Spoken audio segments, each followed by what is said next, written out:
From now on, this place works for us." Emily Carter heard those words and felt something inside her go completely still.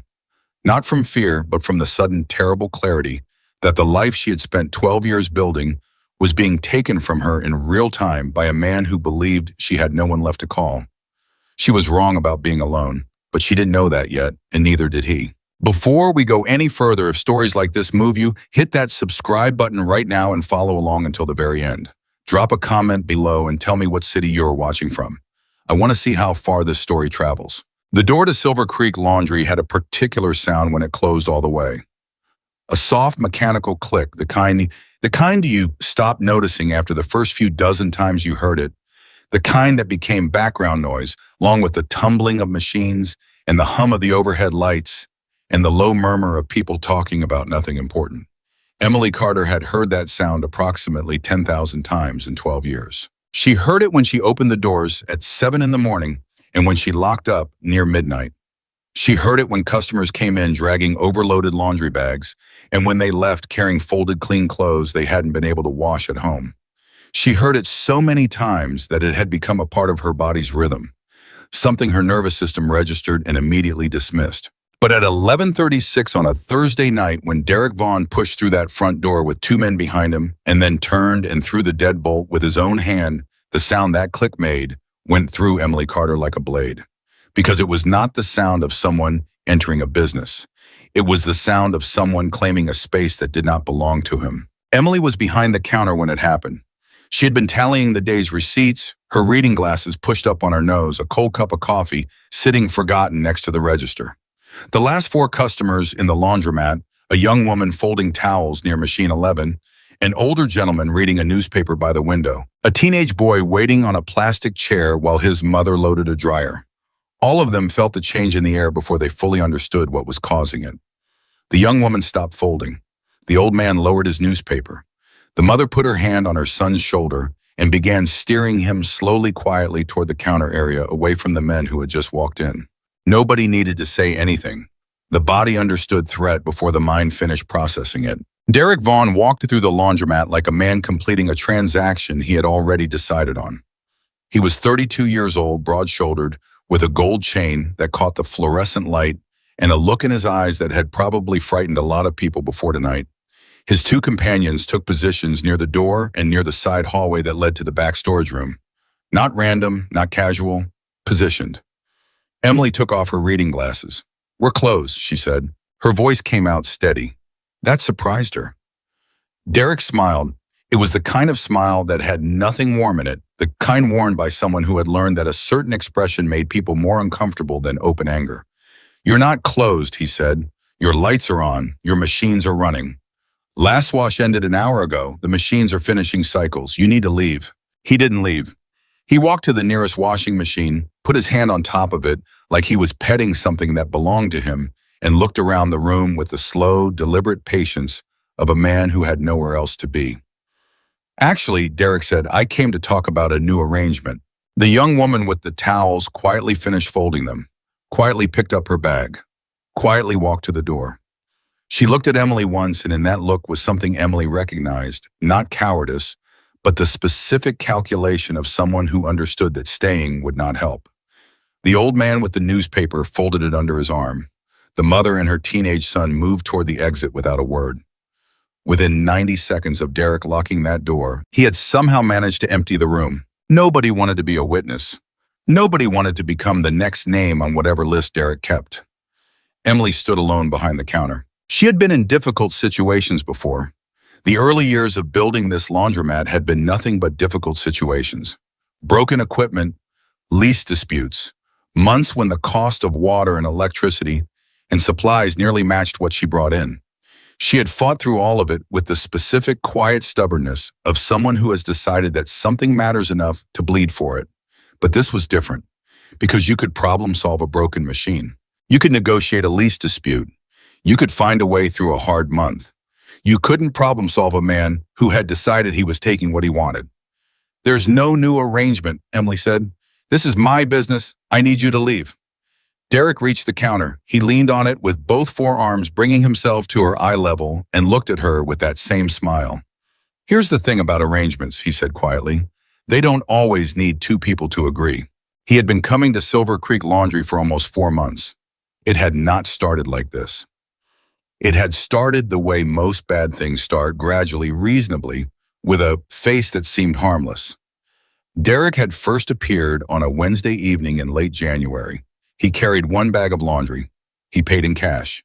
He sat in a corner and scrolled his phone while his clothes washed, and he thanked Emily politely when he left. Completely ordinary, the kind of customer she served 50 times a week. He came back the following Wednesday, and the one after that. The third time he came, he asked about her back storage room. "I've got some equipment I need to store somewhere secure for a week or two," he told her. "Nothing big. I'll pay you for the space, cash up front." Emily had hesitated. She had policies about the storage room. It was for laundry supplies for extra machines awaiting repair, not for customer storage. But business had been slow that winter, and Derek had seemed earnest, and the amount he offered was not insignificant. She said yes. That was the decision she spent the next 4 months regretting. Within 2 weeks, the week or two became indefinite.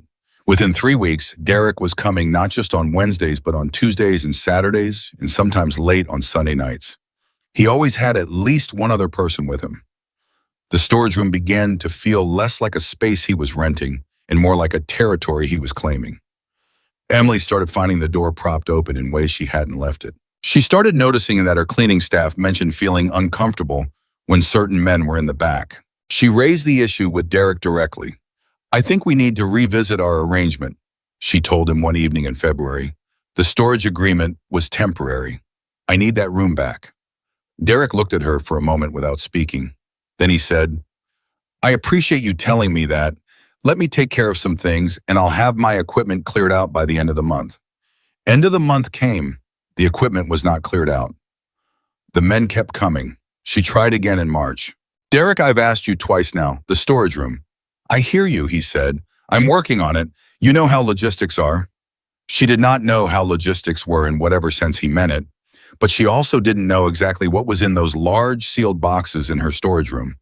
And some part of her, the part that had been alive on this earth long enough to recognize when something was dangerous, told her that pushing too hard too fast might be the wrong move. She had started documenting everything instead.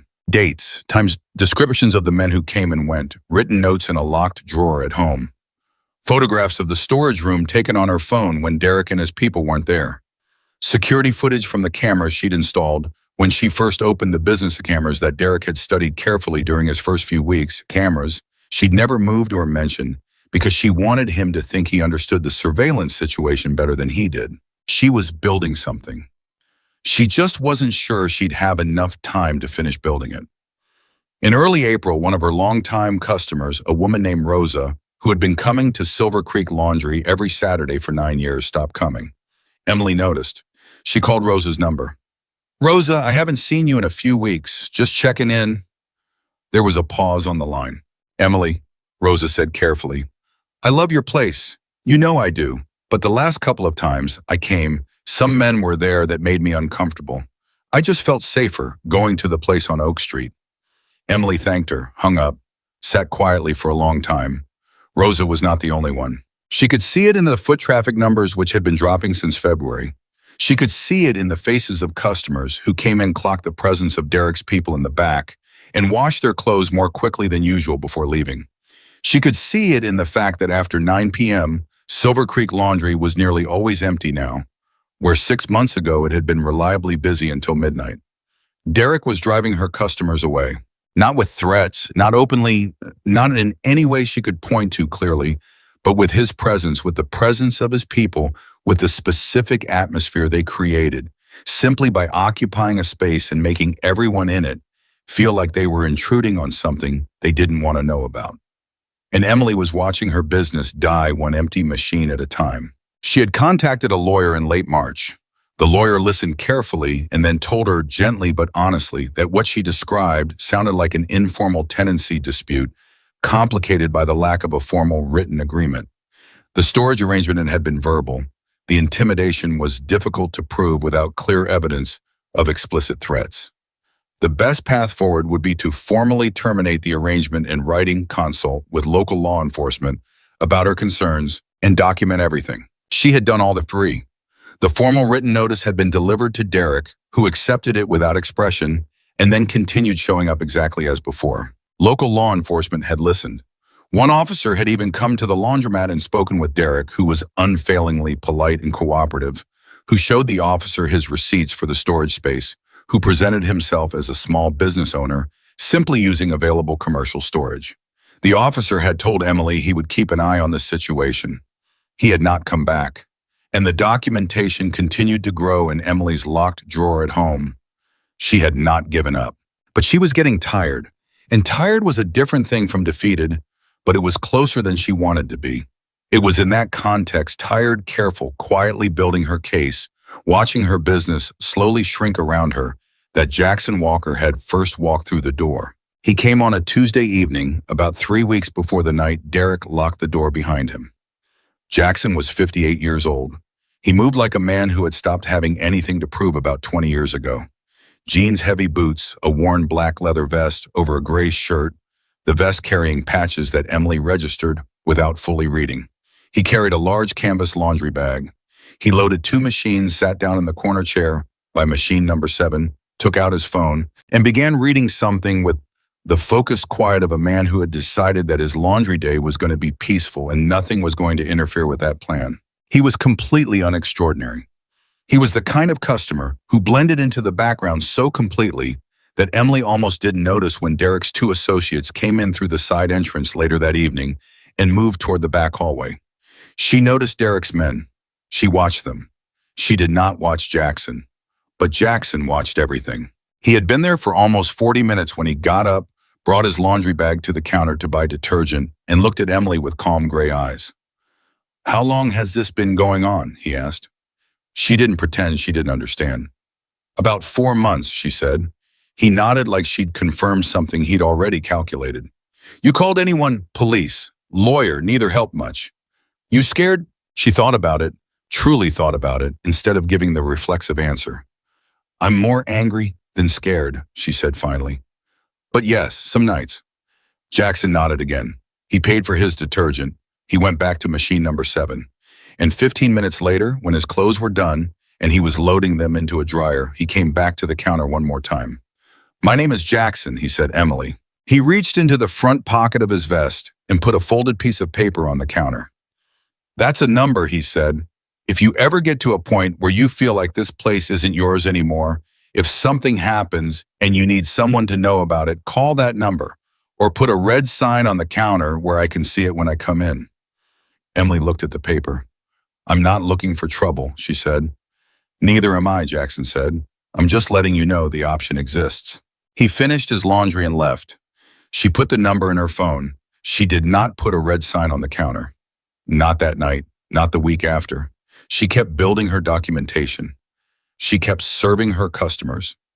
She kept trying to solve this through the legitimate channels she believed in, because she was not someone who looked for shortcuts, and she was not someone who liked the idea of bringing more unpredictable elements into an already unpredictable situation. But the night Derek locked the front door and told her the place worked for him, now that was the night she understood that the legitimate channels were not going to move fast enough, because Derek was not interested in waiting for legitimate channels. He was here now, and he had brought 5 men instead of 2. "You need to hear something," Derek said, standing at her counter, leaning close enough that she could see the fine detail of his gold chain and the confidence in his face that came from having done this before, from having walked into situations where the person on the other side had less backup and less willingness to escalate and less stomach for whatever came next. "I've been patient," he continued. "I've let this go nice and slow because I didn't want to make a scene. You're a nice woman. This is a nice place, but I've got business needs, and what I've been using the back room for isn't enough anymore. I need the whole operation." "The whole operation," Emily repeated. "The books, the accounts, the machines are useful. The laundry business makes a good front for certain things. You'd still work here. I'd just be the owner." He said it so matter-of-factly, like he was offering her a business partnership, like this was a negotiation she had agreed to enter. "Get out of my laundromat," Emily said. The temperature in the room dropped. Derek stood up straight, the casual lean disappeared. The something behind the smile became more visible. I'm going to need you to think more carefully about your answer, he said. I didn't ask for time to think. I gave you my answer. One of the men near the door shifted his weight. The one near the hallway straightened up. The room felt smaller than it had 60 seconds ago. Derek reached across the counter and picked up Emily's phone. Just picked it up. Off the counter, where it had been sitting next to her cold coffee and her reading glasses and the day's receipts. He turned it over in his hand. You're going to need to calm down, he said. And you're going to need to understand that this is already decided. It doesn't matter what you want. It matters what I'm telling you. Emily looked at her phone in his hand. She looked at the 5 men positioned around her laundromat. She looked at the locked front door. And then she looked past Derek's shoulder toward the back corner of the room, toward the chair beside machine number 7 that had been empty when Derek arrived, and where someone now sat quietly, having entered through the side door at some point in the last 20 minutes, while all the attention in the room was pointed the other way. A man in a worn black leather vest, sitting with the patient, unhurried stillness of someone who had already seen everything he needed to see. Derek followed her eyes. He turned. He saw Jackson Walker. Jackson had not moved. He was sitting with one arm resting on the machine beside him, a half-empty coffee cup on the small table to his right, watching Derek with the same calm gray eyes that had looked at Emily 3 weeks ago when he'd asked her how long this had been going on. Who are you? Derek said. Jackson didn't answer immediately. He took a slow sip of his coffee. Then he put the cup down. Then he looked at Derek. I'm a man doing his laundry, he said. Derek stared at him. The silence stretched. You need to mind your own business, Derek said. I'm trying to, Jackson replied, but you're making a lot of noise. Derek turned fully toward Jackson now. He had forgotten about Emily for the moment, which was a mistake, but Derek was the kind of person who made that particular mistake regularly, getting distracted by the thing he didn't understand, instead of managing the thing he thought he already had under control. You know what's happening here, Derek said. You know what you just walked into. Oh. I've been sitting here for about 20 minutes, Jackson said. I have a pretty good idea. Then you should leave. This doesn't involve you. Jackson set his coffee down with quiet deliberateness. See, here's my problem with that, he said. This woman's been running this laundromat for 12 years. I can see from where I'm sitting that she built this place up herself. I can see from the way she's standing right now that she's not afraid of you, even though she probably should be, which tells me something about her character. And I can see that you walked in here, locked her door, took her phone, and told her you're taking her business. So when you say this doesn't involve me, I understand why you'd say that. I just disagree. Derek laughed. It was a short, contemptuous sound. Old man, he said, I've got 5 people in this room. You've got a coffee cup. Think about the math. Jackson said nothing for a moment. Then he reached into the pocket of his leather vest and took out his phone. He made a call. It lasted 4 seconds. He said exactly one thing into the phone before hanging up. He said, we're at Silver Creek. Derek watched this happen. That's supposed to mean something, he said. It'll mean something in about 8 minutes, Jackson said. Derek looked at Emily. His expression had shifted from confident to calculating, still in control, still certain of his position, but running a quick internal assessment of what this wrinkle might mean. Whoever you called, Derek said, isn't going to change anything. Probably not, Jackson agreed, but they'd like to be here anyway. Emily stood behind the counter and felt something shift in the room that she couldn't fully name. Not yet. But something had moved. Something that had been angled only one direction a minute ago was no longer quite as settled. She looked at Jackson. He looked back at her. And for the first time since Derek Vaughn had walked through her front door and locked it behind him, Emily Carter felt something other than the cold, tight weight of being cornered. She felt something that was not yet certainty, but it was the beginning of something. It was the first breath of it, the possibility that she might not be as alone as Derek believed. He stood in the center of her laundromat, so holding her phone, surrounded by his 5 men, looking at a 58-year-old biker, sitting quietly with a coffee cup and the absolute unhurried patience of someone who knew something Derek didn't know yet. And outside, somewhere in the dark, the sound of the city was starting to change. Not dramatically, not yet. But for anyone who knew how to listen, for anyone whose body had calibrated itself over decades of life and consequence to the specific frequencies of things about to shift, there was something building at the edges of the night, something that was 8 minutes away. Derek Vaughn heard the city. He just didn't know what he was listening to. 8 minutes was a long time when nobody in the room wanted to talk. Derek Vaughn was not a man who tolerated silence well.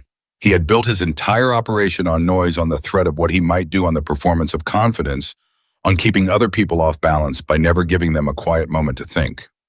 Silence was his enemy because silence gave people space to calculate, and calculated people were harder to move than frightened ones. So he filled it. "You know what your problem is," he said to Emily, turning back toward the counter. Like Jackson Walker was already a settled matter, already categorized and dismissed. You never learned when to stop fighting something that's already decided. Emily did not answer. She was watching the room, watching Derek's men, watching the locked door, watching Jackson in the corner, and doing the same mental arithmetic she had been doing for 4 months, the same patient, exhausting calculation of how much evidence she had and how fast she could move, and what the gap was between what she could prove and what she knew to be true. "You have good instincts for business," Derek continued. He had picked up one of her framed photographs from the counter, a picture from the laundromat's opening day. Emily, young and grinning and holding a ribbon, and was turning it over in his hands. 12 years running a place like this, staying solvent, keeping customers. That's not nothing. I'm not saying you're not capable. Put that down, Emily said. He didn't. What I'm saying is that capability and good judgment aren't the same thing. You could have made this easy 6 weeks ago. I gave you time. I was patient. You kept pushing back, kept documenting things, kept making calls that went nowhere. He set the photograph down, not carefully. And here we are. The man near the side hallway shifted. He was 26, maybe 27, built like someone who spent time in gyms and less time thinking, and he had been watching Jackson with an expression caught between contempt and something he wouldn't have admitted was uncertainty. He looked at Derek. "We gonna do this, or what?" "We're talking," Derek said. "We've been talking." "I said we're talking." The man went quiet, but the impatience was still there, visible in the set of his shoulders, in the way he kept glancing toward Jackson, like he was waiting for the old man to do something he could respond to. Derek looked back at Emily. "Here's what happens now," he said. "You're going to hand me the keys to the register and the keys to the back room, and you're going to sit down and we're going to go through the books together, and by the time we're done tonight, you're going to understand the new arrangement well enough to work inside it." Emily put both hands flat on the counter. "No," she said. Derek's jaw tightened, not dramatically, barely visible, but there. "Emily, no, you've said everything you're going to say. I've heard all of it. The answer is no. It will be no in 5 minutes.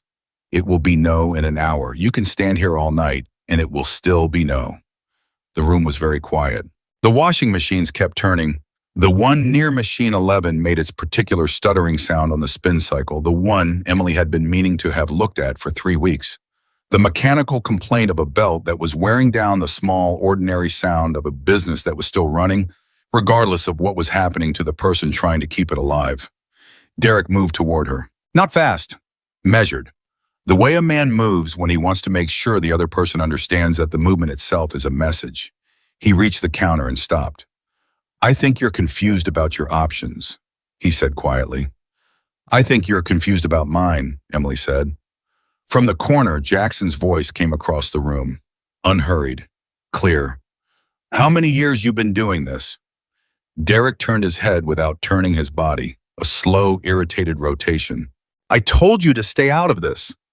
"You did," Jackson agreed. "I'm asking anyway. How long?" "Because I've seen this pattern a lot. Man builds up a small operation, needs to expand, looks around for something that looks vulnerable, looks for a woman running something alone, looks for a place where the legal situation is complicated enough that the cops don't move fast." He paused. "How many places you run this on before this one?" Derek stared at him. "That's what I thought," Jackson said. "You don't know anything about me. I know the type. I've known men like you my whole life. Some of them worked for me for a while. Not for long." Jackson's voice was conversational, the way someone sounds when they're talking about weather or old memories. "The ones who do what you're doing, they're not really businessmen. They're intimidators who figured out that intimidation works on most people most of the time and built a whole operation on that assumption. Works great until you find the exception." Derek walked toward him. 3 steps, 4. He stopped about 6 feet away. "Last chance, old man. Jackson looked up at him without any visible change in his expression. For what? To leave this building voluntarily. Jackson picked up his coffee cup, took a sip, put it back. My clothes are still in the dryer, he said. One of Derek's men, the one who'd been near the door, laughed. Short and sharp, the involuntary sound of someone who finds something funny despite themselves. Derek spun. The man stopped laughing. Something funny? No, then be useful. Check the back. The man moved toward the hallway without another word. The atmosphere in the room had shifted in a way that was hard to pin down precisely. The same people were in the same positions, the same lights overhead, the same machines running, but something in the configuration had changed. Derek's authority in the room had been perfect and unquestioned 60 seconds ago. Now it had a small crack in it, nothing structural, nothing anyone would point to directly. But the man who had laughed, and Derek had reacted, and the reaction had been slightly too sharp, slightly more than the situation required, and all of that was information. Emily filed it. She had been filing information for 4 months. She was very good at it by now. Derek turned back to her. Where's your phone? You're holding it, she said. He looked down at his hand at her phone like he'd forgotten it was there. Passcode, he said. No. Emily. No. He looked at her for a long moment. Then he set the phone on the counter between them, face down, and walked to one of the plastic chairs near the middle of the room and sat down like a man settling in for a long negotiation. Okay, he said. We'll wait. For what? Emily said. For you to make a smarter decision. Emily didn't respond. She put her reading glasses back on. She picked up her pen. She returned to the receipts she had been tallying before Derek walked in, as if he weren't there, as if 5 men weren't positioned around her laundromat, as if none of this were happening. It was a performance, she knew that Derek knew it, but it was an important performance because it communicated something that threatened him more than anger would have. It communicated that she was not afraid enough to abandon her routine, that she had decided to be exactly herself regardless of his presence. Derek watched her for almost 2 full minutes without speaking. Then what are you doing, reconciling the day's receipts? Emily said without looking up. I'm sitting right here. I can see that. Another pause. You're not even going to look at me. Emily looked up, met his eyes, held them for 3 seconds, steady and direct, and absolutely without the scrambling, apologetic energy he was used to seeing from people in her position. I've looked at you, she said. I've listened to you. I've given you exactly as much of my attention as you've earned. She looked back down. Derek opened his mouth, closed it, opened it again. From the corner, Jackson made a sound. Not a word, just a small sound low in his throat that could have been almost anything but landed in the room like the beginning of a laugh that had been held back just in time. Derek's head snapped toward him. You think this is funny? I think she's got a lot of nerve, Jackson said. I respect it. I didn't ask what you respect. You didn't. Still true, though. Derek stood up, and that was the moment the front door moved. Not opened, it was still locked but moved. Pressure from the other side, a testing knock, 3 beats specific and deliberate. Derek looked at the man still standing near the door. The man looked back uncertain. Derek nodded. The man leaned toward the door. Who is it? A voice from outside. Maria, I've got a pickup. Derek's man looked at Derek. Derek shook his head. The man turned back to the door. We're closed. I can see the lights are on. I just need 2 minutes. I left a bag in dryer 7. Derek's man started to say something dismissive. Emily spoke before he could. Tell her she can come back in the morning, Emily said carefully. The dryer will be off by then. Her things will be safe. There was something in the way she said it, a very slight emphasis on the word safe, or maybe on things, or maybe it was in the specific calm of her voice, the voice of a woman who knew the person on the other side of that door and was sending information wrapped inside an instruction. Derek didn't catch it. Maria did. Oh, okay, the voice said through the door with a pause in the middle that didn't quite match casual acceptance. I'll come back in the morning. Thanks, Emily. Of course, Emily said. Good night. Footsteps outside the door receding. Derek looked at Emily with narrowed eyes. You knew her. She's a regular customer, Emily said. You said something to her. I told her to come back in the morning. You said it a certain way. Emily looked at him with the exact expression of a woman who did not understand what he meant and was patiently waiting for him to clarify. Derek stared at her. He was not a stupid man. That was the thing about Derek Vaughn that had taken Emily a while to understand. He was not stupid. He was smart in the specific adaptive way of someone who had survived through attention and pattern recognition, who understood people's behaviors well enough to predict and exploit them. He could feel that something had happened. He could feel that the woman behind the counter was more in control of this situation than she appeared to be, that there were layers to this that he hadn't mapped yet. But he didn't know what he didn't know, and that gap between what he sensed and what he could identify was making him impatient. "You," he said, pointing at the man near the hallway who had returned from checking the back. "Go outside, make sure nobody's making calls." The man left through the side entrance. Now there were 3 men in the room plus Derek. Emily noted this without expression. She looked at the clock on the wall, 11:51, 15 minutes since Derek had locked the door. 15 minutes since she had registered the weight of her situation and started the internal counting. Not panic counting, not the kind of counting you do when you're measuring how long you can survive. The steady, regular counting of someone who knows that time is on their side in ways she hasn't been able to say out loud yet. She looked at Jackson. He was looking at his watch. Then he looked at her. He gave the smallest possible movement of his head, almost imperceptible. Not a nod so much as a slight downward tilt that communicated something she needed about 10 seconds to decode.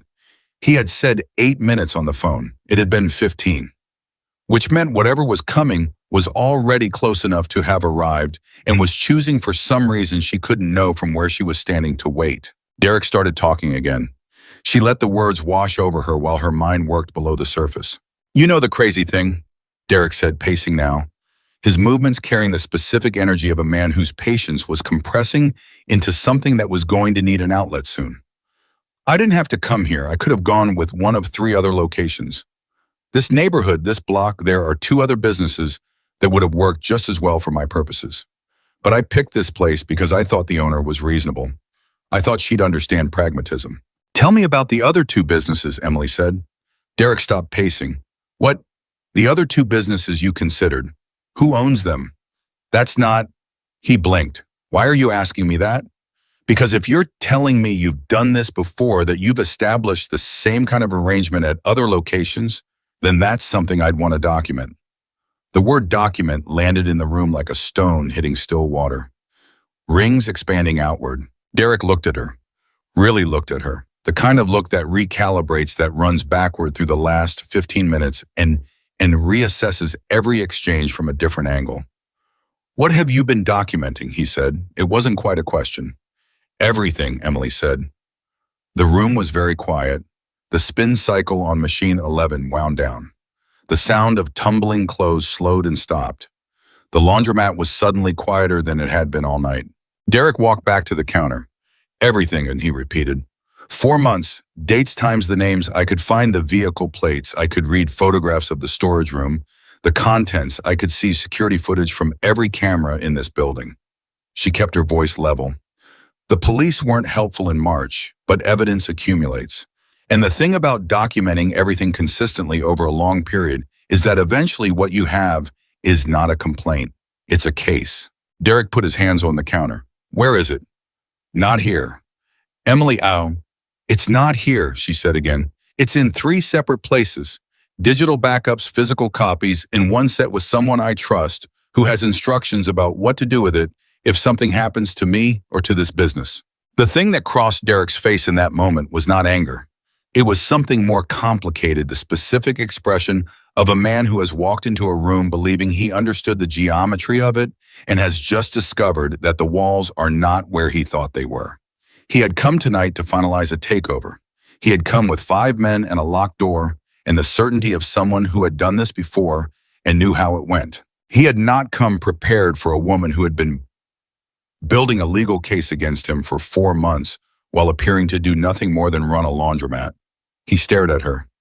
"You've been playing me," he said. "I've been protecting myself," Emily said. "Those aren't the same thing. How long have you been waiting for tonight?" "I wasn't waiting for tonight. I was hoping tonight wouldn't come. I would have been very happy if you'd accepted the written termination notice and disappeared. I would have preferred that enormously." She paused. "But you didn't." Derek pulled out his own phone.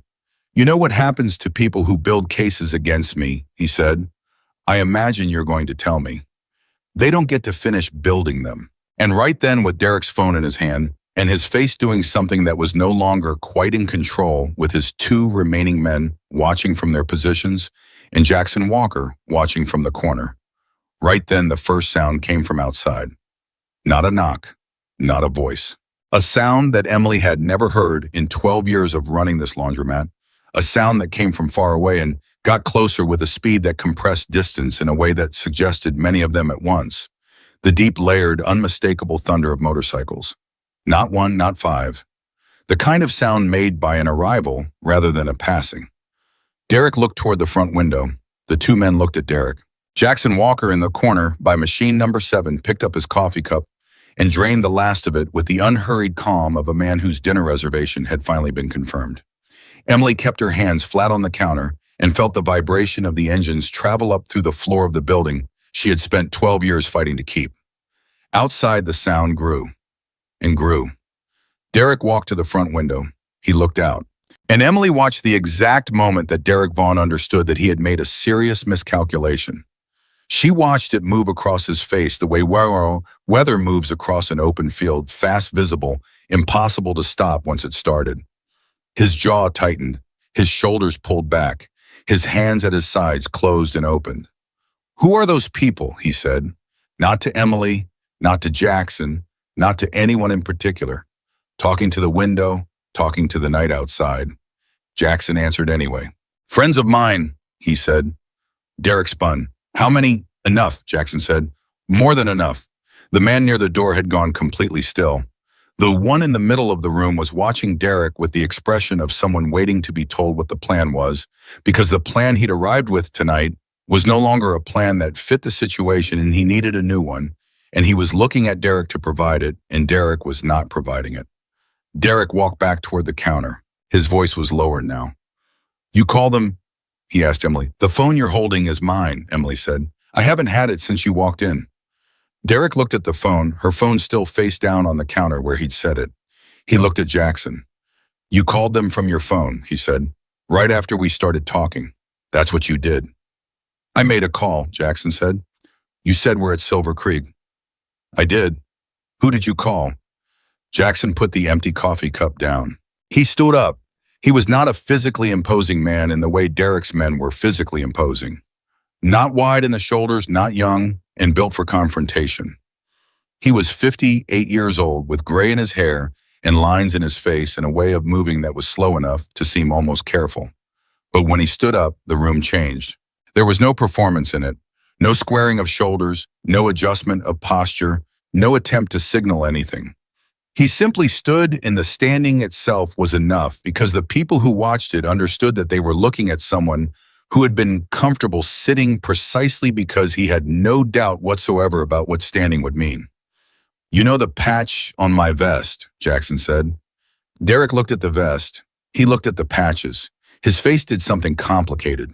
Jackson Walker, Jackson said, goes by Grizzly, president of the Silver Creek Charter Hells Angels Motorcycle Club. He said it the way someone recites their address, familiar, factual, without drama. Those people outside, they're not guys I called for backup. They're guys I ride with. They go where I go. And I've been sitting in this laundromat for the last 25 minutes because I come here every Tuesday and this is where I do my laundry. He looked at Derek evenly. You picked the wrong night to do this. Derek Vaughn was not the kind of man who showed fear easily. Emily had watched him for 4 months, and she had almost never seen the mask slip, the confidence, the performance of invulnerability. That was the core business product of someone who operated the way he did. She had seen him impatient. She had seen him calculating. She had seen him frustrated. She had not seen him afraid until now. It was brief, less than 2 seconds. A flinch that wasn't quite a flinch, a contraction of the face and the body that he got under control almost immediately. But Emily saw it, and from across the room, Jackson saw it, and Derek knew they both saw it, which made it worse. This doesn't change anything, Derek said. That's one way to look at it, Jackson said. Whatever you think you've done here. I haven't done anything, Jackson said. I sat in a chair and drank coffee. You're the one who locked the door. The man near the door was looking outside with an expression that had left the territory of uncertainty and entered something closer to alarm. The motorcycles outside were not leaving. They were not circling. The sound of them had changed engines, cutting off one by one in the specific cadence of a group that has arrived at its destination and has no immediate plans to depart. Derek's second man walked up to him. "Derek," he said quietly, "there's a lot of them." "I know. I mean, there's a lot of them. I heard you. So what are we? I'm thinking." Emily looked at the clock. 11:58, 22 minutes since the door was locked. The receipts on the counter in front of her were still unfinished. The reading glasses were still on her face. The coffee beside her was still cold. None of those things had changed. A great deal of everything else had. The side door opened. The man Derek had sent outside to monitor the street came back in. His face told the story before he said anything. He looked at Derek with the expression of someone who has been sent to assess a situation and has returned with an assessment nobody is going to like. "It's the Angels," he said. Nobody responded. "Full formation. They're on both ends of the block. I counted at least 30 bikes. There might be more around the corner." The room absorbed this. 30, Derek said flatly. "At least. Could be 40. Derek stood very still. Emily watched him think. She could almost see the calculation happening, the assets he had in this room. 3 men, plus himself, 4 men against a street full of motorcycle club members who had arrived not because of a payment or a deal, but because one of their own had made a phone call, which meant their personal investment in the outcome was absolute. She watched Derek run this math and arrive at an answer that didn't work. He looked at Jackson. Jackson was putting on his jacket, methodically, like a man getting ready to check his laundry. "You planned this," Derek said. "I came to wash my clothes," Jackson said. "You knew I was going to come tonight." "I had a feeling," Jackson said. "Emily's been patient for 4 months. You're the impatient type. This was going to come to a head." He zipped his jacket. "I just wanted to be nearby when it did." "For her." Jackson looked at Emily, then at Derek. "For what's right," he said, which is the same thing in this case. Emily felt something move in her chest, not romantic, not dramatic, something quieter and more durable. The specific feeling of being seen by someone who had no obligation to see you and had chosen to anyway. The weight of having been watched over quietly without her permission or her knowledge by someone who had decided on his own that she was worth watching over. She had been alone for a long time. She had been building a case alone and fighting alone and going home alone at night to a locked drawer full of documentation because there was no one else to give it to. And all along on Tuesday evening, someone had been sitting in the corner doing his laundry and watching to make sure she was okay. She blinked. She straightened her reading glasses. She did not cry, but it was a close thing. Derek made a sound that was not quite a word and not quite a sigh, and contained in it the compressed worry of a man realizing that an outcome he had been certain of was no longer available to him. He looked at his men. He looked at Jackson. He looked at the front window at the dark street outside where the motorcycle sat. "This isn't over," he said. Jackson nodded agreeably. "You're right," he said. "It isn't, but this part of it is." He looked at Derek with the same calm gray eyes that had looked at Emily 3 weeks ago across a counter when he'd asked her how long it had been going on. "You're going to give her back her phone. You're going to unlock that door, and you and your people are going to walk out of here and not come back. And if I don't, then we go outside and talk it through with everyone else," Jackson said. "And I'll be honest with you, that's a longer conversation than this one, and the people you'll be having it with are less patient than I am." The machine near the hallway started its final cycle. The quiet tumbling of clothes almost done. Derek Vaughn looked at Emily Carter for a long moment. She looked back at him. She thought about Rosa, who had stopped coming because she felt unsafe. She thought about the elderly gentleman with the newspaper who had quietly left tonight without meeting her eyes. She thought about the 9 months of slow erosion, the customers drifting away, the late nights getting quieter, the back room filling up with things that didn't belong there, the feeling of her own space becoming foreign to her. She thought about the drawer at home and the months of documentation and the lawyer who'd been honest with her and the officer who hadn't come back. She thought about putting a red sign on the counter. She had almost done it twice. She was glad she hadn't because this was better. This was Derek making the choices that had brought him here. Derek choosing to escalate past every reasonable off-ramp. Derek arriving tonight with 5 men and a plan in meeting a situation he had not planned for. Derek looked down. He put Emily's phone back on the counter. He looked at the man near the door. The man unlocked it. And in that unlocking, in that small mechanical sound that was the reverse of the sound that had started all of this, something settled. Not exploded, not collapsed, not ended dramatically. Just settled the way a thing that has been held under pressure finally finds its level. Derek walked to the door. He stopped without turning around. "You'll hear from me," he said. "I'll be here," Emily said. "I'm here every day." Derek walked out. His men followed. The door swung shut behind them. Not locked, just closed.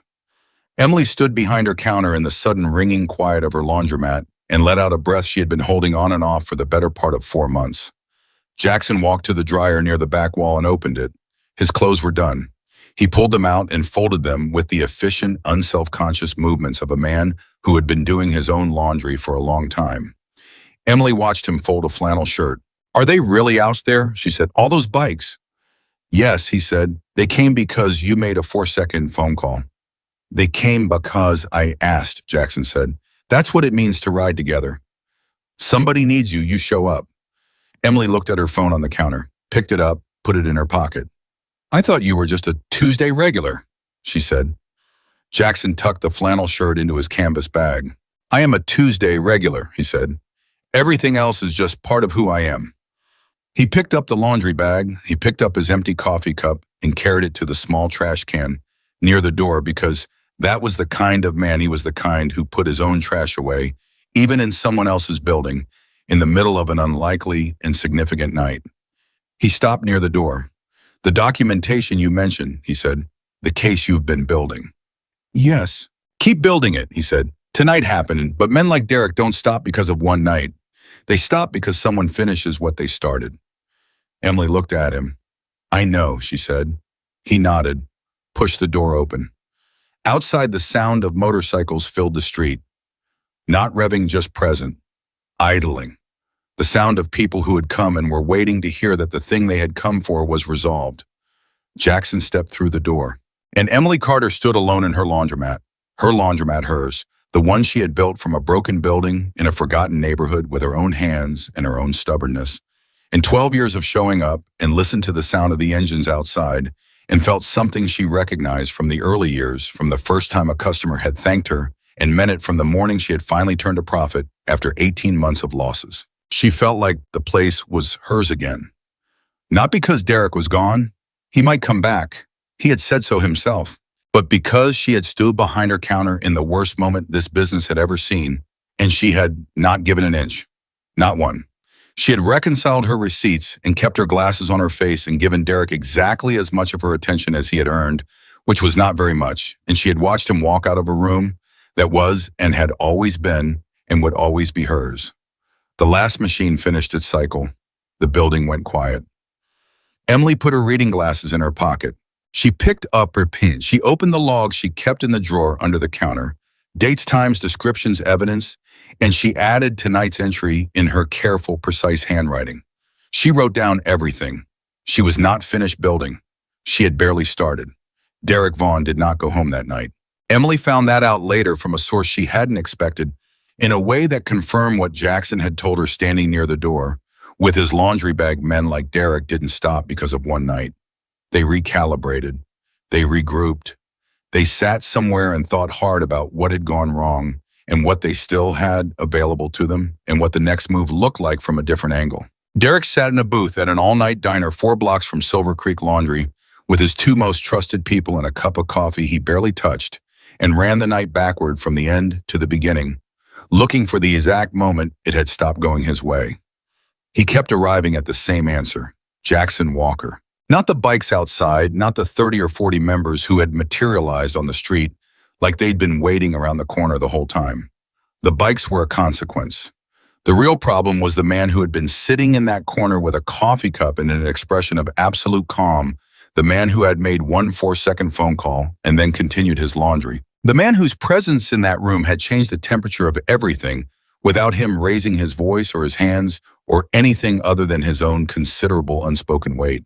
Derek did not know how to fight that. He knew how to fight anger. He knew how to fight fear and desperation and the kind of exhausted compliance that came from people who had been worn down past the point of resistance. Those were the conditions he created deliberately, the soil he grew his operations in. But calm, true calm, the kind that came from someone who had already assessed the worst possible version of this situation and decided they could handle it, that was different. That was something Derek had only encountered a handful of times in his life, and every time it had meant that he was in a room with someone who was operating from a place he couldn't reach. "We go at her differently," said the man across from him. His name was Colt, 29, the closest thing Derek had to a strategist. "We don't go back to the laundromat. That's their ground now. We hit her outside of it." "Define hit," Derek said. "Pressure, the business angle. Find out who she owes money to, who her suppliers are, whether there are any code violations in the building the city hasn't gotten around to. Everyone's got something. She's been running a clean operation for 12 years. Nobody runs a perfectly clean operation for 12 years. There's always something." Derek thought about the way Emily had sat behind her counter and put her reading glasses back on while he stood 3 feet away with her phone in his hand. He thought about the word documentation in the specific way she had said it, flat and certain, not as a threat but as a fact, the way someone states a thing they have already prepared for rather than a thing they're saying to scare you. "She's got evidence," he said. Colt was quiet for a moment. "How much?" "4 months worth. She mentioned security footage, written records, copies in multiple locations." Derek put his coffee down. "She was building a case. While I was being patient with her, she was building a case." "She give any of it to the cops yet?" "She said the cops weren't helpful in March. Lawyer either." Derek picked up his coffee again. "Which means she's been sitting on it, waiting." "Waiting for what?" Derek didn't answer immediately. He was thinking about a Jackson Walker, about the way the man had stood up from that chair slowly, without urgency, without performance, and the room had changed, about the 4-second phone call, about 30 motorcycles materializing on a street at midnight because someone had said 3 words into a phone. "She wasn't waiting for the calm," Derek said finally. "She was waiting for the right moment, for us to give her something more."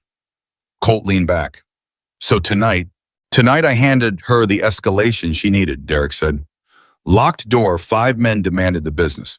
She's got all of that on camera, all of it on record.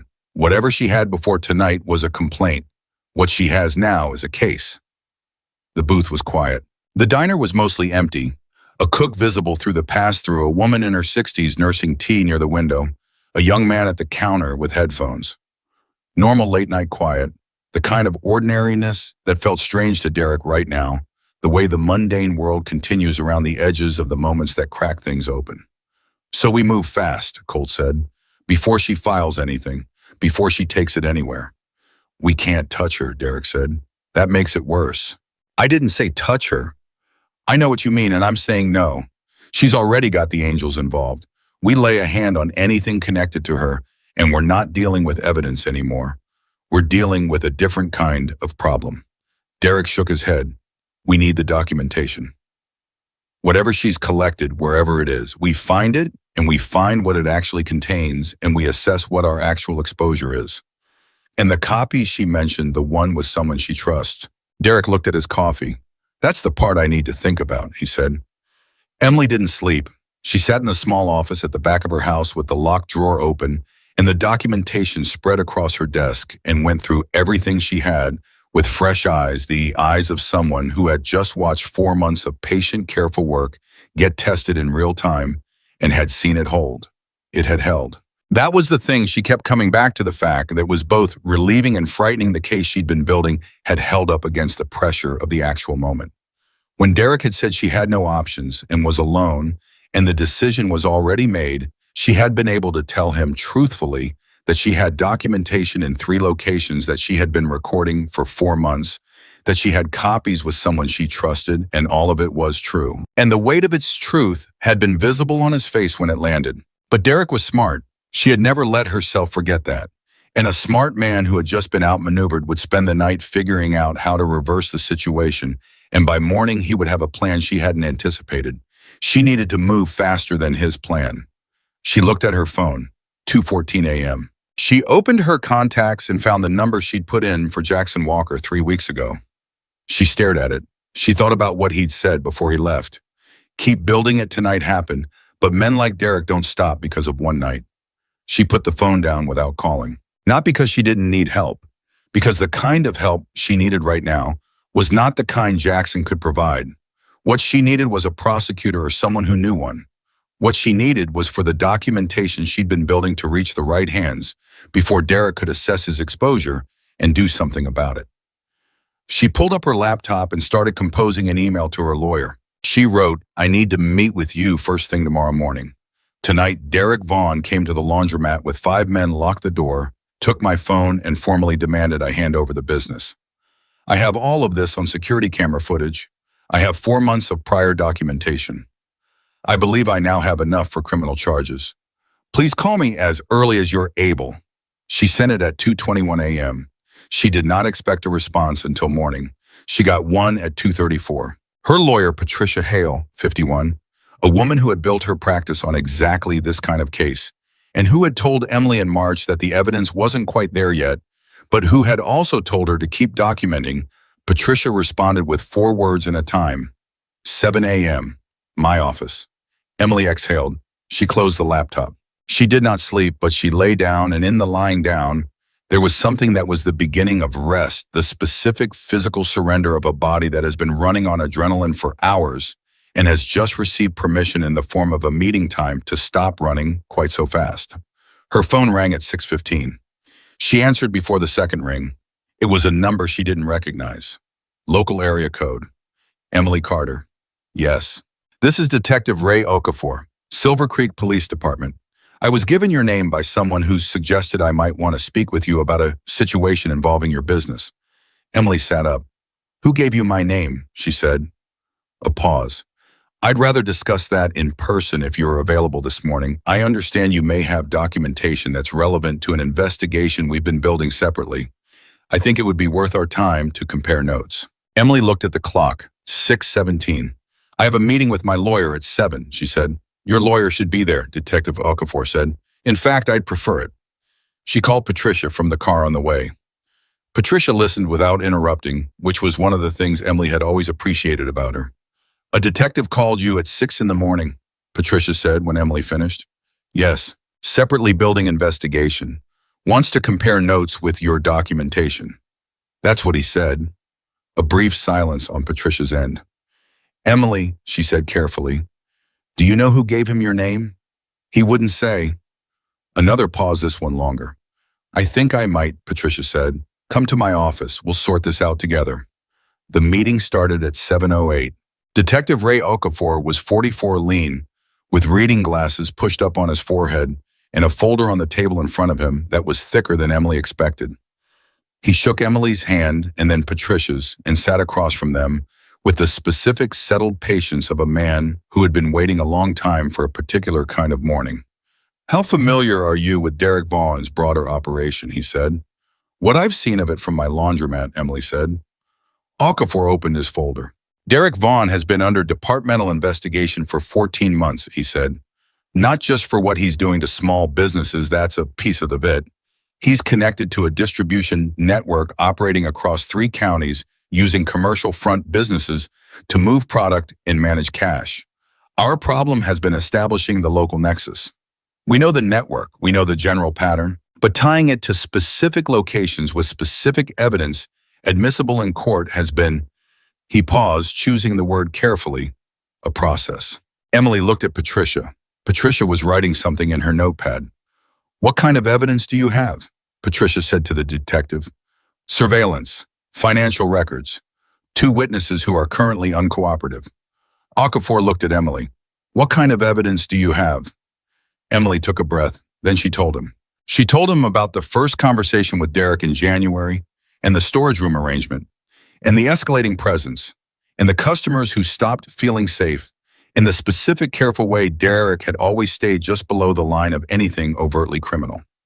She told him about the documentation, the dates and times, and descriptions and photographs in the security footage from every camera in the building, 4 months of footage, every visit, every person who came and went through her back hallway.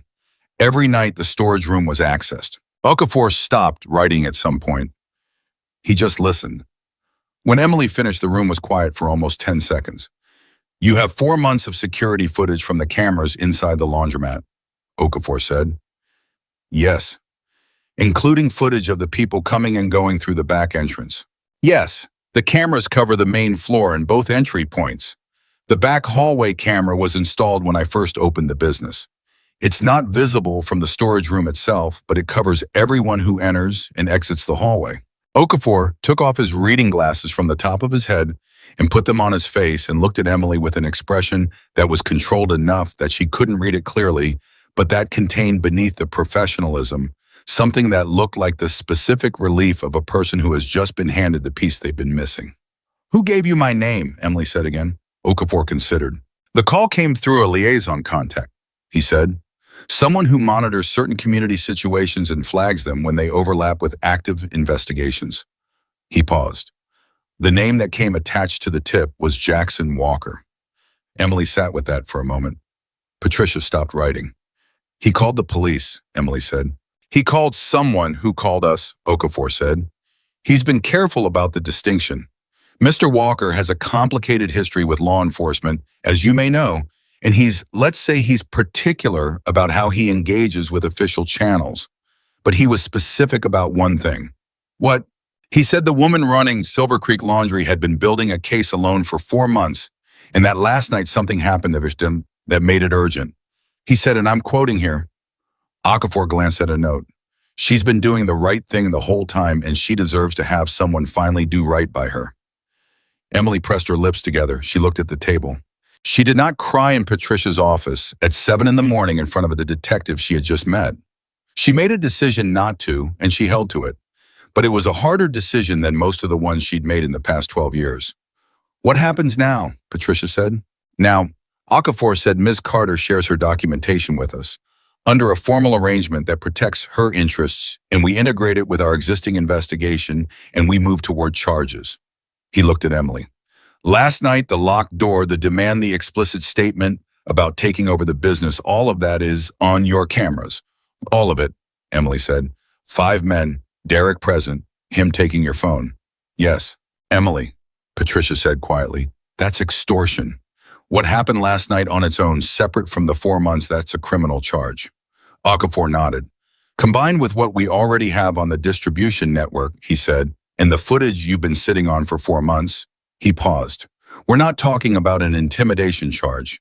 We're talking about organized criminal enterprise, multiple counts, the kind of thing that doesn't result in a fine and a suspended sentence." Emily thought about Derek in the diner 4 blocks away, sitting with his coffee and his strategist, running the night backward, looking for the moment it stopped going his way. She thought about him deciding that the move was to find her documentation and assess his exposure before she could do anything with it. She thought about the fact that while he was doing that, she had already given it to a detective. "How fast can you move?" she said. "With what you're giving us," Okafor said, "I can have a warrant application in front of a judge by this afternoon." Emily looked at Patricia. Patricia looked at Emily. "Do it," Emily said. She was back at the laundromat by 9.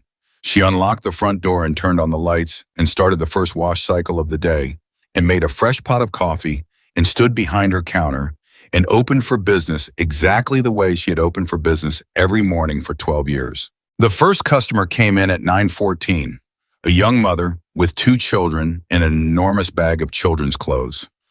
Emily helped her sort the colors from the whites and showed the older child how to put the coins in the machine and gave the younger one a sticker from the small stash she kept under the counter for exactly this purpose. Normal. Mundanely completely normal. At 9:40, Rosa came in. Not with laundry, just Rosa, her longtime customer, the one who'd called in April to say she'd felt unsafe and switched to the place on Oak Street. Rosa came in with her hands in her coat pockets and stood just inside the door and looked at Emily across the counter. "I heard something happened last night," Rosa said. "Where did you hear that?" "Maria called me this morning, said she'd come by for a pickup, and something felt wrong inside. She was worried about you." Emily remembered Maria's voice through the locked door, the specific pause in the middle of her response. "I'll come back in the morning." The message inside the message. Maria called someone, Emily said slowly. She called me. I called 3 people. I don't know who they called. Rosa shrugged. Word gets around. This neighborhood talks. She looked at Emily carefully. Are you okay? I'm okay, Emily said. What happened? Emily thought about how to answer. She thought about Okafor and the warrant application and Patricia at her desk. And she thought about Derek in the diner running his backward calculation. And she thought about what it would mean to say too much right now before anything was finalized. Derek came with some people last night and made some demands, she said carefully. He left. Things are being addressed. Rosa studied her. Addressed how? The right way, Emily said. Was I meant that? Finally. Rosa looked at her for another moment. Then she walked to the counter and put both hands on it the way you put your hands on a surface when you want to make clear you mean what you're about to say. I should have stayed, Rosa said, in April, when I felt uncomfortable and left. I should have stayed and I should have been a witness and I should have told you what I saw instead of just switching laundromats. Rosa, no, I mean it. I've been feeling guilty about it since April. Rosa's voice was tight. You were in here alone dealing with those people in the neighborhood, we all just stepped back. Because it was easier. Because none of us wanted trouble. Emily looked at her. You had a right to feel safe, Emily said, and you didn't. The question sat between them. I had a right to feel safe in my own business, Emily said finally. And I'm going to. She met Rosa's eyes. But I don't blame you for protecting yourself. I really don't. None of what happened here was caused by the people who left. It was caused by the people who came in to take something that wasn't theirs. Rosa wiped her eyes quickly and patiently, the way someone wipes away something they didn't plan to show. Can I do anything? She said. Come back on Saturdays, Emily said. That's enough. Rosa laughed a short, watery sound. I'll be here this Saturday, she said. She left.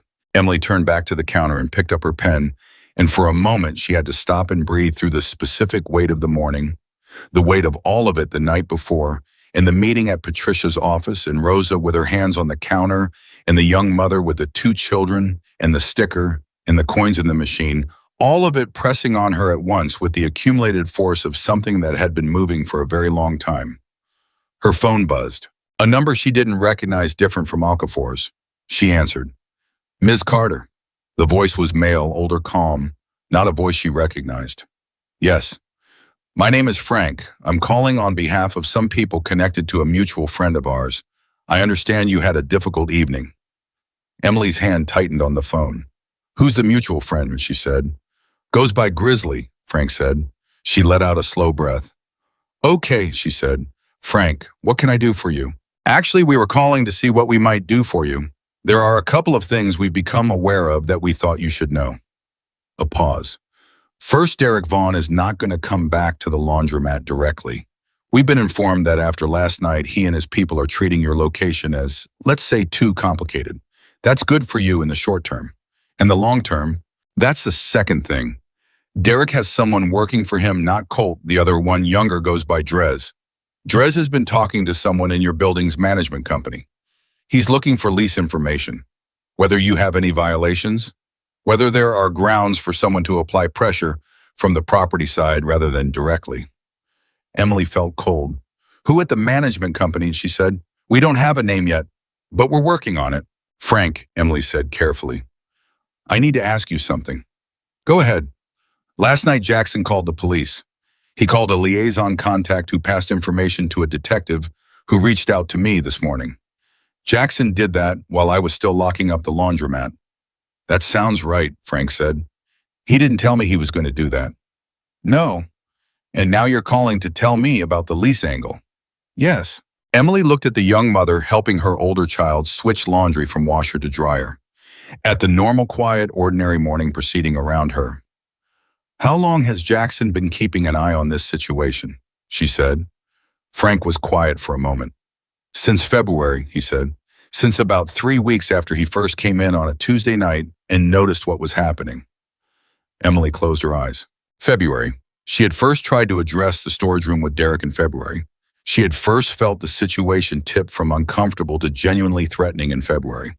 And since February, Jackson Walker had been coming in every Tuesday watching and doing things she hadn't known about, building his own awareness of the situation, making his own connections, preparing his own response, not because she'd asked him to, and not because there was anything in it for him, but because he had walked into a place and seen something wrong and decided privately that he was going to be there when it mattered.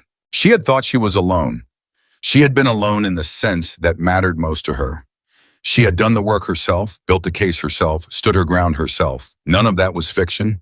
None of that had been handed to her, but she had not been unwatched. And right now at 10:03 in the morning, with a warrant application in front of a judge and a detective with her 4 months of footage and a lawyer who had been ready for this since March, with the neighborhood beginning to talk, and Rosa coming back on Saturday, and a man named Frank telling her about the lease angle before Derek could execute it right now, standing behind the counter of her laundromat, with a pen in her hand and the sounds of machines running all around her. Emily Carter understood something she had been too busy surviving to see clearly. She had not been fighting alone. She had just been the one at the front. "Frank," she said. "Yes, Miss Carter? The person at the management company. I need a name if you get one. And I need it before Derek's people make any kind of move there. We'll get it to you. Thank you. Miss Carter Grizzly wanted me to tell you something." "What?" Frank paused. "He said you did everything right. He said a lot of people in your position would have given up in February or tried to handle it in a way that made things worse or waited too long to act. He said you didn't. He said what happened last night happened because you were ready for it." Emily stood behind her counter and listened to this and felt the words land somewhere underneath her sternum, in the place where the 12 years of this building lived, in the place where she carried the weight of every hard decision she'd made for this business. "Tell him thank you," she said quietly. "He also said to tell you he'll be in Tuesday." Emily almost laughed. "His laundry's not going to wash itself," she said. After she hung up, she stood for a moment with her hand on the counter and ran through what she knew. Derek wasn't coming back directly, too complicated, too much attention on the location. But Drez was working the lease angle, which meant Derek had assessed his situation and concluded that his best move was a flanking maneuver through the property side, finding a way to make her tenancy in the building untenable without coming back to the place himself. That was smart. That was the kind of smart she had expected from him once he'd had time to think. She needed to move faster than his thinking. She called Patricia. "Derek's pivoting," she said when Patricia answered. "He's got someone looking into the lease, trying to find violations or grounds for pressure from the property management side." A brief pause. "How do you know this?" "Source I trust. The same source who got Okafor's office involved, connected to him." Patricia was quiet for a moment. Emily could hear the sound of papers on Patricia's end, the familiar sound of a lawyer already 2 steps ahead of the conversation. "Your lease is clean," Patricia said. "I reviewed it in March. No violations on record that I found, and you own your equipment outright, which means the machines themselves aren't part of any lease dispute." Another pause. "But if someone inside the management company is willing to manufacture something, can they?" "It would be difficult. It would also be illegal. But difficult and illegal haven't stopped Derek before." Patricia's voice was steady, the steadiness of someone who had been in this work long enough to be unsurprised. "I'll call your property management contact this morning. Get everything formally documented, the current state of your lease compliance, any open items, anything that could be twisted. If there's someone inside that organization working with Derek's people, we want it on record that we made contact before they made their move." "That's what I was thinking," Emily said. Emily. "Yes, you're thinking 3 moves ahead." "I've had 4 months of practice," Emily said. "Okafor called me an hour ago," Patricia said. "The warrant application is moving faster than he expected. He had a judge review it this morning." Emily straightened. "How fast?" "He's confident about this afternoon," Patricia said. "If the judge signs this morning, they could move on the storage room by noon." The storage room. The boxes that had been sitting in the back of her laundromat for 4 months, the contents she had never seen clearly, the thing Derek had needed badly enough to push an entire woman out of her own business to keep it. "What do they expect to find?" Emily said. "They're not telling me everything, but based on what Okafor said about the distribution network, and based on the pattern of who's been going in and out of that room according to your footage." Patricia paused.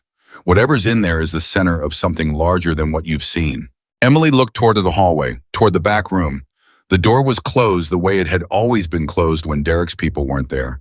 The ordinary-looking door to an ordinary-looking storage room in an ordinary laundromat that had been for 4 months the most dangerous square footage of her life. Patricia, she said, yes. When they open that room, when they find whatever they find, is my business protected? Can they tie the contents to me? Your documentation establishes that the room was occupied against your will, against your repeated attempts to terminate the arrangement, and that you were actively building a case and cooperating with law enforcement. Patricia's voice was firm. You are the victim here. Everything you've done, the way you've handled every step of this, has made that absolutely clear. Emily let the breath go. Okay, she said. Go run your laundromat, Patricia said. I'll call you the minute anything changes. Emily put the phone in her pocket. She looked around the main floor. 3 washers running. The young mother and her kids were gone, replaced by an older gentleman in a hat who was reading a paperback near the window, and a pair of college-age women sorting a massive pile of clothes. Normal. Her Tuesday, her Wednesday, her Thursday, her everyday sounds and rhythms, and the specific ordinary music of a place that cleaned things and kept them moving. She went behind the counter. She picked up her pen. And at 11:47, while she was helping the older gentleman figure out why his dryer cycle had stopped early, and while the college women were laughing about something on one of their phones, and while the machines kept their patient mechanical rhythm, her phone buzzed with a text from a number she now recognized as Frank's. It was 2 words and a first name. Name is Gary. Gary. Someone named Gary at her property management company talking to Derek's people, looking for the angle that would let them push her out through the property side instead of the direct way that hadn't worked last night. She typed back, thank you. Then she called Patricia. Then she texted Okafor's number with the name. She did all of this in about 90 seconds, standing behind her counter, in her laundromat, her pen still in her other hand. At 12:22, Patricia called her. Gary Simmons, Patricia said. He's an assistant manager at your property company. I just spoke to the senior property manager who was, she paused, choosing words carefully, surprised and concerned. He's pulling Gary's communications files right now. Does Derek know we know? Emily said. Not yet, but Gary is probably going to realize something is happening soon. These things move fast once they start. How fast? As of 20 minutes ago, Okafor has his warrant, Patricia said. Emily went still. They're moving on the storage room, Patricia said. Right now, they went in through the back of the building. They didn't want to come through your front floor during business hours. Emily looked toward the hallway, toward the door. Somewhere behind that door on the other side of the ordinary wall of her ordinary laundromat, detectives were opening boxes that Derek Vaughn had been willing to take her entire business to protect. She put her hand flat on the counter. She breathed. Around her, the machines kept turning. A woman came in through the front door with a basket of laundry and asked if the large capacity washers on the right side were available. Third one from the end is free, Emily said. Her voice came out steady. She had gotten very good in 12 years at keeping her voice steady. At 1:14, Okafor called. Ms. Carter, he said, I want to update you on what we found. Go ahead, she said. The pause before he spoke was 3 seconds. In those 3 seconds, Emily understood that what he was about to tell her was going to be bigger than she had prepared herself for. She was right. The storage room, Okafor said carefully, contained materials consistent with a distribution staging operation, product cache, and documentation connecting the Silver Creek location to at least 4 other sites across the county. This is not a small operation, Miss Carter. What was in your back room was the physical nexus of something that's been moving through this part of the county for at least 2 years. Emily pressed her hand harder against the counter. 2 years, she said. Derek Vaughn didn't come to your laundromat because it was convenient, Okafor said. He came because it was central, because of where it sits geographically, because of the cash flow pattern that a laundry business provides, because of the specific configuration of your back hallway, which allows access without going through the main floor. He paused. He planned this location specifically. He had been watching it before he ever walked through your door. Emily felt the room tilt slightly. Not physically. Something internal. The specific vertigo of learning that something you thought happened to you was in fact aimed at you deliberately from before the beginning. He targeted me, she said. He targeted the building, Okafor said, and you were in it. She thought about January. Derek, with one bag of laundry, polite and ordinary, paying in cash, sitting in the corner and scrolling his phone. She had thought he looked harmless. She had watched him study the cameras and the exits and the pattern of who came and went, and she had noticed it and filed it, but she had interpreted it as the wariness of someone involved in low-level street dealing, not as the surveying of a man who had already decided that her building was going to become part of a multi-county operation. She had been right to be suspicious. She had been right about everything. She had just not been right about the scale. "What happens to Derek?" she said. It was not quite a question. "With what we found today, combined with our existing investigation and your 4 months of documentation, we're looking at charges that will take years to untangle in court." Okafor's voice was measured but not quite neutral. There was something underneath it, the specific tone of someone doing work they believe in, arriving at a result they've been working toward. "He's going to know by end of day that his staging location has been compromised. He's going to know that we have physical evidence. And based on the pattern we've seen with cases like this, he will either run or he will immediately contact a lawyer and stop all activity." "Will you be able to charge him before he runs?" "We have a warrant for his arrest," Okafor said. "We're executing it this afternoon." Emily stood behind her counter in her laundromat on a Wednesday at 1:14 in the afternoon and listened to this and felt something move through her that was larger than relief and more complicated than victory, and not quite any of the emotions she had imagined she might feel when this ended, if it ended, which for 4 months she had not fully let herself believe it would. She thought about the locked door at 11:36 the night before. She thought about Derek picking up her phone. She thought about him saying, "From now on, this place works for us." She thought about 12 years. She thought about the receipt she'd been tallying when he walked in, the cold coffee, the reading glasses on her nose, the small, ordinary, ongoing business of running a place she had built herself. "Ms. Carter," Okafor said. "Are you still there?" "I'm here," Emily said. "I'll call you when the arrest is made." "Thank you, Detective." "No," he said. "Thank you. You did this. You built the case.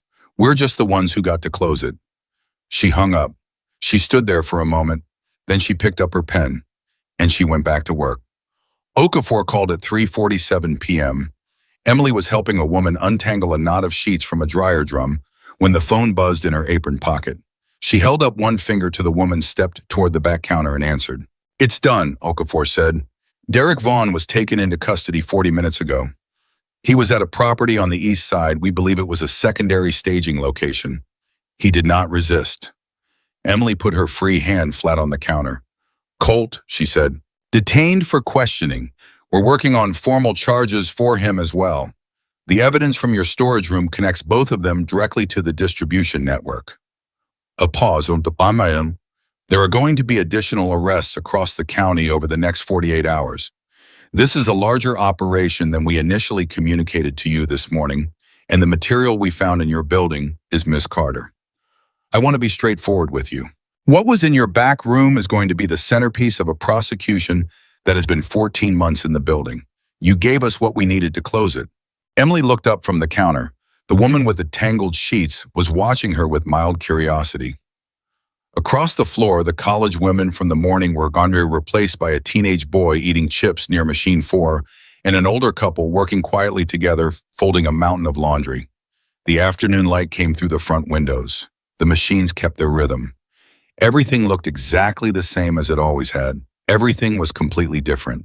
"Gary Simmons," Emily said. "Sim." "The property management contact Derek's people were working. We spoke with him about 2 hours ago," Okafor said. "He's cooperating. It appears Derek's people approached him 3 weeks ago before last night, before any of this came to a head, and offered him money to flag any lease violations or code issues in your building, and to alert them if you filed any formal complaints through property management channels. He agreed. He did. He's now reconsidering that decision fairly urgently. Is he going to face charges? That depends on the depth of his cooperation. But yes, there's exposure there." Okafor's voice was even professional. "I want to be honest with you about one more thing. Derek Vaughn is going to have a very good defense attorney. These cases, organized crime cases with multiple jurisdictions and a lot of physical evidence, they don't resolve quickly. You should expect this to be a long process before any sentencing happens." "I know," Emily said. "You may be called as a witness." "I know that too. And it's possible that associates of Derek's people we haven't identified yet may be aware of your role in this. I'm not saying you're in danger. I'm saying you should be aware and you should call us if anything feels wrong. Emily thought about Frank's call that morning, about the network of awareness that had apparently surrounded this situation since February without her fully understanding it. She thought about Jackson Walker sitting in the corner of her laundromat every Tuesday watching Calibrating, connected to people who were watching things she couldn't see from behind her counter. I have people I can call, she said. A beat. Yes, Okafor said, and his voice held something that was not quite humor and not quite respect, but was somewhere in the specific territory between them. I imagine you do. After she hung up, Emily stood behind her counter for a full minute without moving, without doing anything, just standing in the middle of the afternoon in the middle of her laundromat while the machines ran, and the teenage boy ate his chips, and the older couple folded their laundry, and she let herself fully feel without managing it or setting it aside or filing it away for later, the weight of what had just happened. Derek Vaughn was in custody. The storage room had been cleared. The case she had built, alone in a locked drawer over 4 months of quiet and careful and sometimes terrifying work, had just become the centerpiece of a 14-month prosecution that was going to unfold in a courtroom. She had done that. Not alone, she understood that more clearly now than she ever had. But she had done the essential thing. She had stayed. She had documented. She had refused to give up the counter, refused to give up the keys, refused to give up 1 square inch of what was hers. And all the other pieces, Jackson's quiet observation, Patricia's readiness, Okafor's 14 months of investigative work, Frank's network and the name Gary that had arrived in 2 words on her phone, all of it had assembled around the core of what she had built. She exhaled. She picked up her pen. She went back to work. At 4:30, Patricia called. I spoke with Okafor, she said without preamble. They're moving faster than I've seen in a case like this. The DA's office is already involved. Apparently, your footage was Emily. They used the word comprehensive. One of the assistant DAs used the word comprehensive to describe 4 months of security camera footage from a laundromat, which is not a word those people use casually. Emily almost smiled. What does that mean for the timeline, she said. It means Derek isn't getting out on bail without a serious fight. It means the charges they're filing today are substantial enough that his lawyer is going to be working very hard just to get terms. It means, Patricia paused. It means you can breathe. Patricia, yes. What does it mean for the business? A slight pause on Patricia's end, not hesitation, more like the pause of someone choosing the order of things they want to say. The storage room has been cleared and formally released back to your use, Patricia said. Your lease is clean. I confirmed that with the senior property manager this morning before Gary Simmons became a separate problem. There is no active violation, no pending action, nothing Derek's people were able to plant before we got to it. She paused again. Silver Creek Laundry is yours. It was always yours, but now it's yours without anything in the back that shouldn't be there. Emily looked at the hallway. The door to the storage room was closed. Tomorrow morning she was going to open it and it was going to be empty. And she was going to put her cleaning supplies back in it and her spare parts inventory and the folding table she'd moved out in February to make room for whatever Derek had been storing there. She was going to take her storage room back. It was a small thing, the smallest physical thing in all of this. She had been looking forward to it more than she could easily explain. Thank you, she said to Patricia, for this morning, for being ready. You gave me everything I needed to be ready, Patricia said. In March, when I told you to keep documenting, you did. Most people don't. Most people get tired or scared, or they try to handle it in ways that complicate the legal situation. You didn't do any of that. You just kept building it quietly exactly the way it needed to be built. Emily thought about sitting at her desk at 2 a.m. with the locked drawer open and the documentation spread out and the lawyer's response arriving in 4 words in a meeting time. 7 a.m., my office. I had good guidance, Emily said. You had good instincts, Patricia corrected. I guided, you executed. After she hung up, the afternoon moved in the particular way that afternoons move, after significant things slower than the morning quieter, with more space in it for the mind to do the work the body had been too busy for. Customers came and went. Emily helped a man with the oversized load settings on the commercial washer. She restocked the detergent dispenser. She made a fresh pot of coffee. At 5:15, a woman came in that Emily recognized but couldn't immediately place. Middle 50s, gray-streaked hair, pulled back reading glasses on a chain around her neck. The specific look of someone who is used to moving through the world with purpose and has temporarily slowed down because she has arrived where she meant to be. The woman stood inside the door and looked at Emily. "You're Emily Carter," she said. "I am. My name is Diane. This is going to sound strange. My son is one of the men who was in here last night." The laundromat went very quiet in Emily's internal experience, even though the machines kept running and the two other customers in the room kept moving. "Which one?" Emily said. Her voice was flat, not hostile, but careful. "The one near the door," Diane said. "His name is Marcus. He's 24. He's been running with Derek's people for about 8 months. She stopped, pressed her lips together.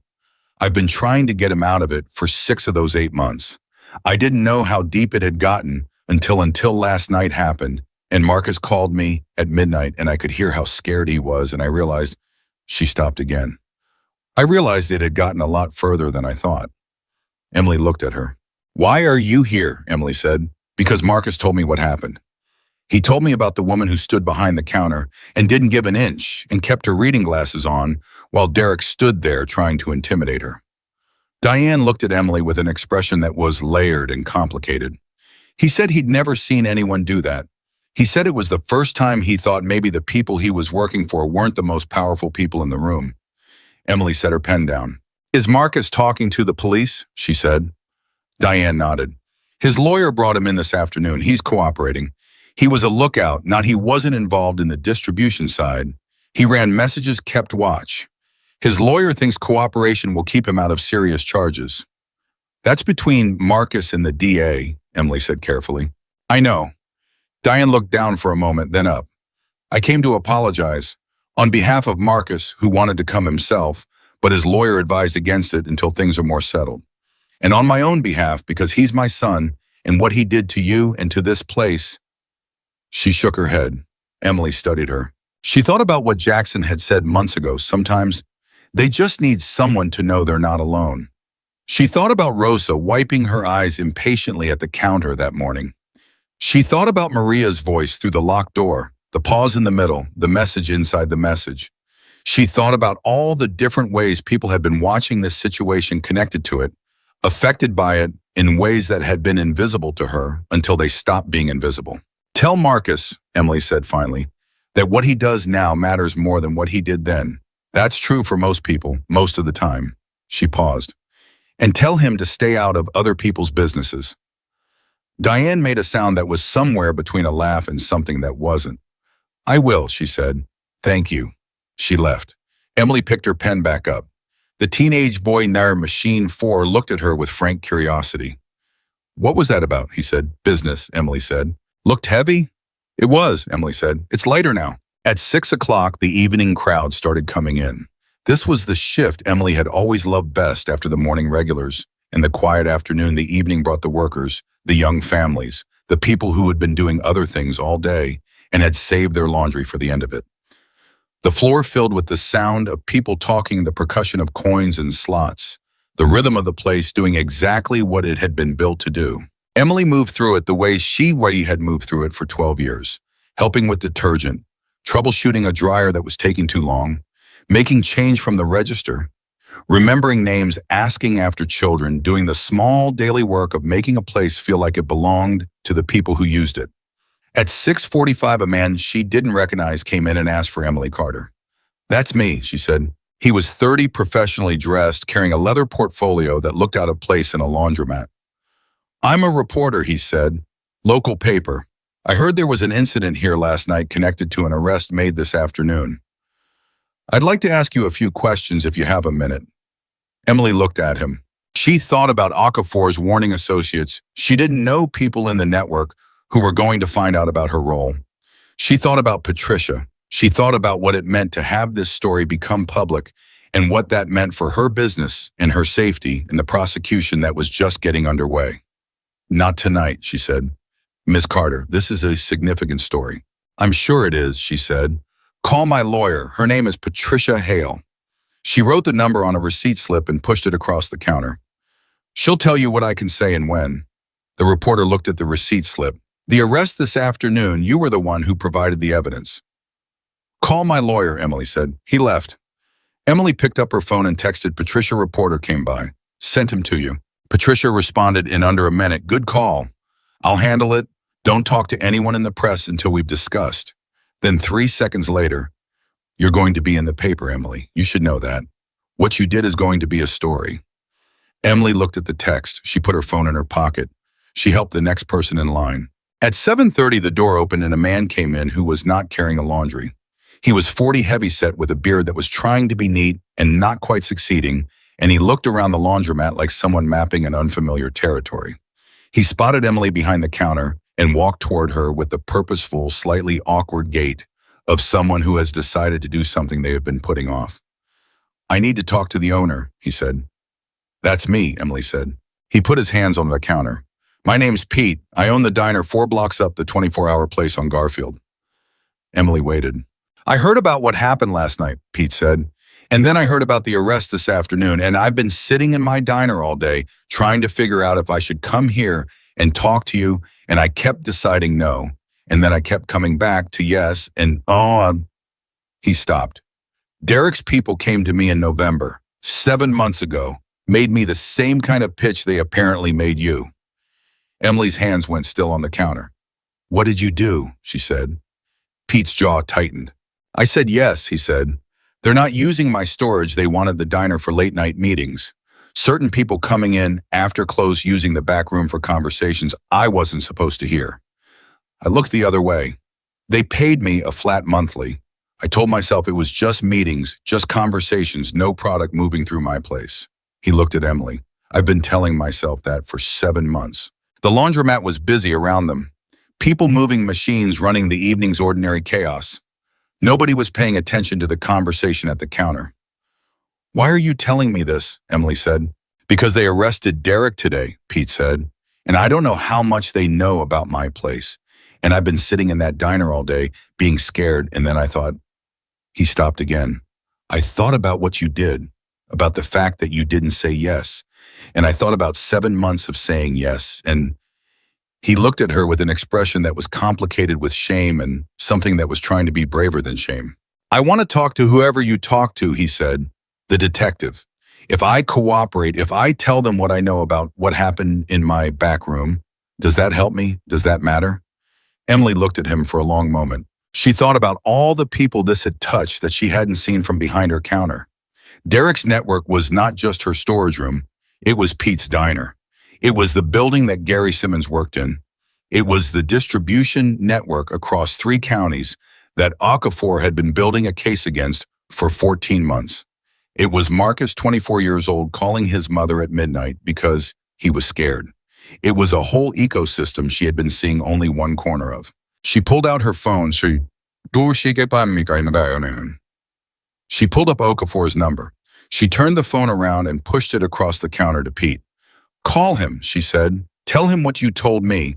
Tell him everything, not the version where you minimize what you agreed to the actual version. Cooperation matters, but only if it's real. Pete looked at the phone. He looked at Emily. Will it help? He said again. I don't know, Emily said honestly. That's between you and the DA, but I know that sitting in your diner for 7 more months being scared is worse than making the call. Pete picked up her phone. He stepped away from the counter toward the quieter corner near Machine 7 Jackson's corner, though Pete didn't know that and made the call. Emily watched him from across the floor. She watched him start talking, then stop, then start again. She watched the specific physical shift that happens to a person's body when they stop carrying something alone, a releasing in the shoulders, a change in the way the breath moves. She recognized it. She had felt it herself this morning in Patricia's office, handing over 4 months of documentation to a detective who had said, "Those are the words I've been waiting to hear." At 8:15, Pete came back to the counter with her phone. He handed it back. He's sending someone to the diner tonight, he said. He wants everything every night I can remember, everyone I can describe all of it. Good, Emily said. He said you started this. He's being generous, Emily said. He said without your footage, the physical evidence from the storage room would have taken months to connect to the network. He said you compressed their timeline by 6 months. Emily put her phone in her pocket. You should get back to your diner, she said. They're coming tonight. Pete nodded. He started toward the door, then stopped. I should have said no in November, he said without turning around. Probably, Emily said. But you're saying something now. That counts. He left. Emily stood behind her counter and let the evening move around her and thought about networks. Not Derek's network, but the other kind. The kind that had assembled around this situation without being organized or directed or paid. Rosa and Maria and the neighborhood talking. Diane and her son Marcus at midnight on a phone. Pete sitting in his diner all day building up to a decision. Jackson in the corner every Tuesday since February. Frank with his two-word text. Patricia ready at 7 in the morning. Okafor 14 months into a case that had just found its missing piece. All of them connected to this building, to this counter, to the woman standing behind it. She thought about what Derek had said the night before. You're alone. At 9 o'clock, the evening crowd thinned. At 9:30, the floor was down to 3 customers, and the machines were winding toward the end of their cycles. Emily was balancing the register when Jackson Walker walked in. He was not carrying laundry. It was Wednesday, not Tuesday. He came through the front door and walked to the counter and put his hands on it in the way people put their hands on something solid when they have been moving through an uncertain day and want the contact of something that holds. How are you doing, he said. Emily looked at him. You've been talking to Frank, she said. Frank reports in, Jackson said. It's part of what he does. I wanted to hear it from you. Emily thought about what to say. She went through the day in her mind, 2:21 a.m. sending the email.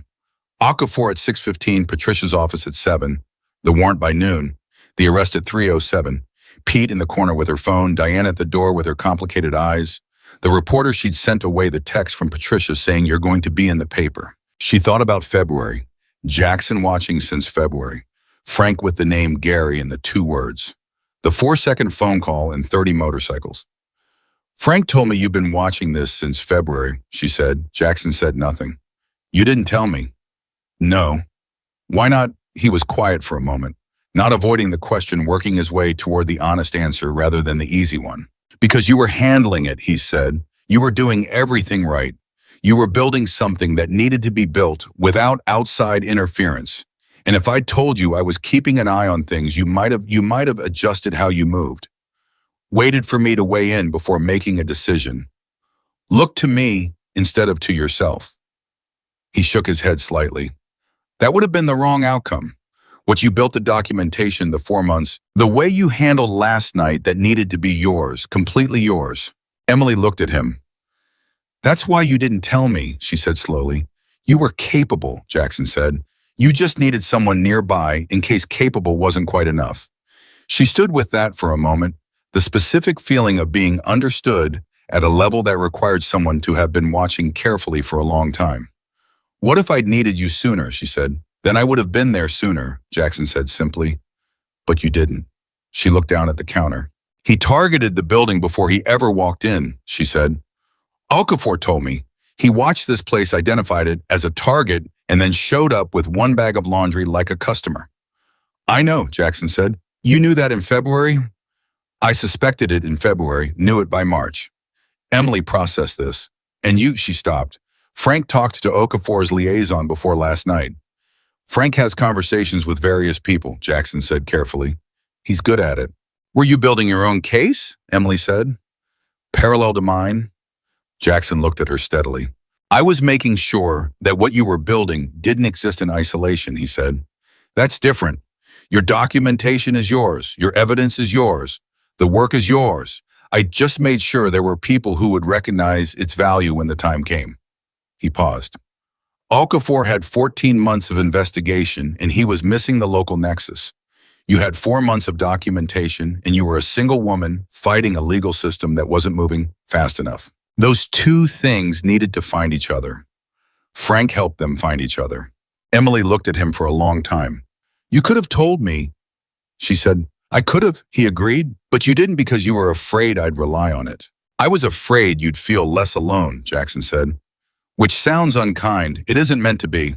But the way you moved through those 4 months, the documentation, the lawyer, the self-reliance, the refusal to give 1 inch at the counter last night, that comes from a person who believes they have to do it themselves. I didn't want to take that from you. He held her eyes. because that belief is why you won. Emily stood with that. The machines finished their cycles. The last three customers collected their laundry and filed out, nodding at Emily ordinary as any other closing time. The front door swung shut. The laundromat was empty. Just Emily behind the counter and Jackson on the other side of it, in the quiet of a place that had been through an extraordinary 2 days and was now at 9:53 on a Wednesday night, simply a laundromat again. "I'm going to be in the paper," Emily said. "Probably. Patricia says I should control the narrative. Tell my version before someone else tells a version of it." "Patricia's right," Jackson said. "I don't love the idea of a story," Emily said. "I didn't do this to be a story." "No," Jackson said. "You did it to keep your laundromat." He looked around the floor, at the machines, the plastic chairs, the framed opening day photographs she had put back on the counter after Derek had handled it. "How's the building feel tonight?" Emily looked around. She thought about the storage room door closed and empty now. She thought about the morning when she was going to open it and put her things back in it. She thought about Rosa on Saturday. She thought about the folding table she was going to move back in. "It feels like mine," she said. Jackson nodded. "Good," he said. He moved toward the door. "Jackson," Emily said. He stopped. "Tuesday," she said. "Your regular wash. You're going to keep coming." It was not quite a question. He looked back at her. "My clothes aren't going to wash themselves," he said. He went out. Emily locked the door behind him, not the way Derek had locked it, not the sound of someone claiming something, the sound of a woman securing what belonged to her at the end of a day that had asked a great deal of her and gotten everything it asked for. She stood in the quiet of her laundromat. She thought about Pete and his diner with Okafor's people telling everything. She thought about Marcus cooperating with his lawyer. She thought about Gary Simmons at the property management company, pulling communication files, reconsidering his choices. She thought about Derek in custody and Colt being questioned in the distribution network across 3 counties, being mapped and documented and unraveled by people who now had everything they needed to unravel it. She thought about the storage room. She walked to the hallway. She put her hand on the storage room door. She turned the handle on and pushed it open. It was empty. Every box, every piece of equipment, every trace of what had been there, gone in evidence bags in a facility, somewhere being processed by people building the case that was going to end Derek Vaughn's operation for a very long time. Emily stood in the doorway of her empty storage room and let the emptiness be exactly what it was. Just space. Her space. She closed the door. She went back to the counter. She opened the log in the drawer underneath. Dates, times, descriptions, the long, careful record of 4 months she had built, in the belief that it would matter, in the knowledge that she had no guarantee that it would. And she wrote tonight's entry. Derek Vaughn arrested 3:07 p.m. Warrant executed, storage room cleared. Patricia confirmed lease clean. Gary Simmons cooperating. Pete from Garfield Diner initiated cooperation independently. Reporter redirected to Patricia. Jackson came by at 9 p.m., not a Tuesday. She paused. She added one more line. Building feels like mine again. She closed the log. She closed the drawer. She turned off the front lights, one bank at a time, the way she did every night, moving through the space she had built and kept and refused to give up through 12 years of difficulty and 4 months of something that had been genuinely dangerous. And one extraordinary night at 11:36 when a man had locked her door and picked up her phone and told her the place worked for him now. The last light went off. Emily stood in the dark of her laundromat for just a moment, not because she was afraid of it, not because she needed to, just because she could, because the dark of this building at the end of this night was hers, and standing in it was something she had not taken for granted since January, and she was not going to take it for granted now. She picked up her bag. She walked to the front door. She stepped outside. She locked the door behind her. And she went home for the first time in 4 months without the specific, hollow weight of dread she had been carrying since a man with one bag of laundry had smiled at her and paid in cash and started watching the exits. The street was quiet. The city was its ordinary self. Above her, the night was clear and full of stars that didn't know or care about Derek Vaughn or Patricia Hale or 14 months of investigation or 4 months of documentation or a woman who had stood her ground so completely and so quietly that the ground itself had become her greatest weapon. They just burned. Emily walked home under them. She was not alone. She had never been as alone as it had looked. But she had also never been more herself than she had been in those 4 months. More deliberate, more stubborn, more certain of what mattered and what she was willing to fight for, one receipt and one camera and one locked drawer at a time. Tomorrow she was going to open the storage room and put her cleaning supplies back. That was enough. That was in the way that the smallest true things often are everything. The story ran on a Thursday. Page 3 of the Silver Creek Gazette, below the fold with a headline that Patricia had reviewed and approved before the paper went to print. Local business owners, 4-month evidence trail breaks, multi-county crime network. Emily had not given the interview herself. Patricia had handled it carefully, providing a written statement and selected verified facts, and keeping Emily's direct quotes to a minimum that she could stand behind in court if necessary. The reporter had pushed for more. Patricia had given him exactly as much as served Emily's interests, and not one word beyond it. Emily read the article at her kitchen table Thursday morning with her coffee and her reading glasses, and the particular feeling of seeing your own life described in someone else's words, which is never quite right and never quite wrong, but always slightly strange, like looking at a photograph of yourself taken from an angle you don't normally see. The article was accurate. The facts were correct. The timeline matched what had actually happened. But reading it, Emily felt the gap between what the article contained and what the article couldn't contain, the 2:21 a.m. email, the specific weight of a locked drawer, the way she had put her reading glasses back on, while Derek stood at her counter, the sound of 30 motorcycles arriving at midnight, Jackson Walker draining his coffee cup before he stood up, the 2 words Frank had texted her, name is Gary. None of that was in the article. All of that was the actual story. She folded the paper and finished her coffee and drove to the laundromat. The first customer she served that morning, a woman named Carolyn, who had been coming every Thursday for 7 years, put a copy of the Gazette on the counter and looked at Emily with an expression that was warm and a little awed and trying not to make too much of itself. That's you, Carolyn said. That's me, Emily said. You did all that by yourself. Emily thought about Patricia, about Jackson, about Okafor and Frank and Rosa, and Maria's voice through the locked door, about Pete in the corner of her laundromat on his phone to the detective. Not exactly, Emily said, but I started it. Carolyn looked at her for another moment. I saw those men, she said quietly, the ones who used to come. I stopped coming for about 6 weeks in March. I felt bad about it afterward. Don't, Emily said. Rosa said the same thing. I mean it don't. But you were here alone.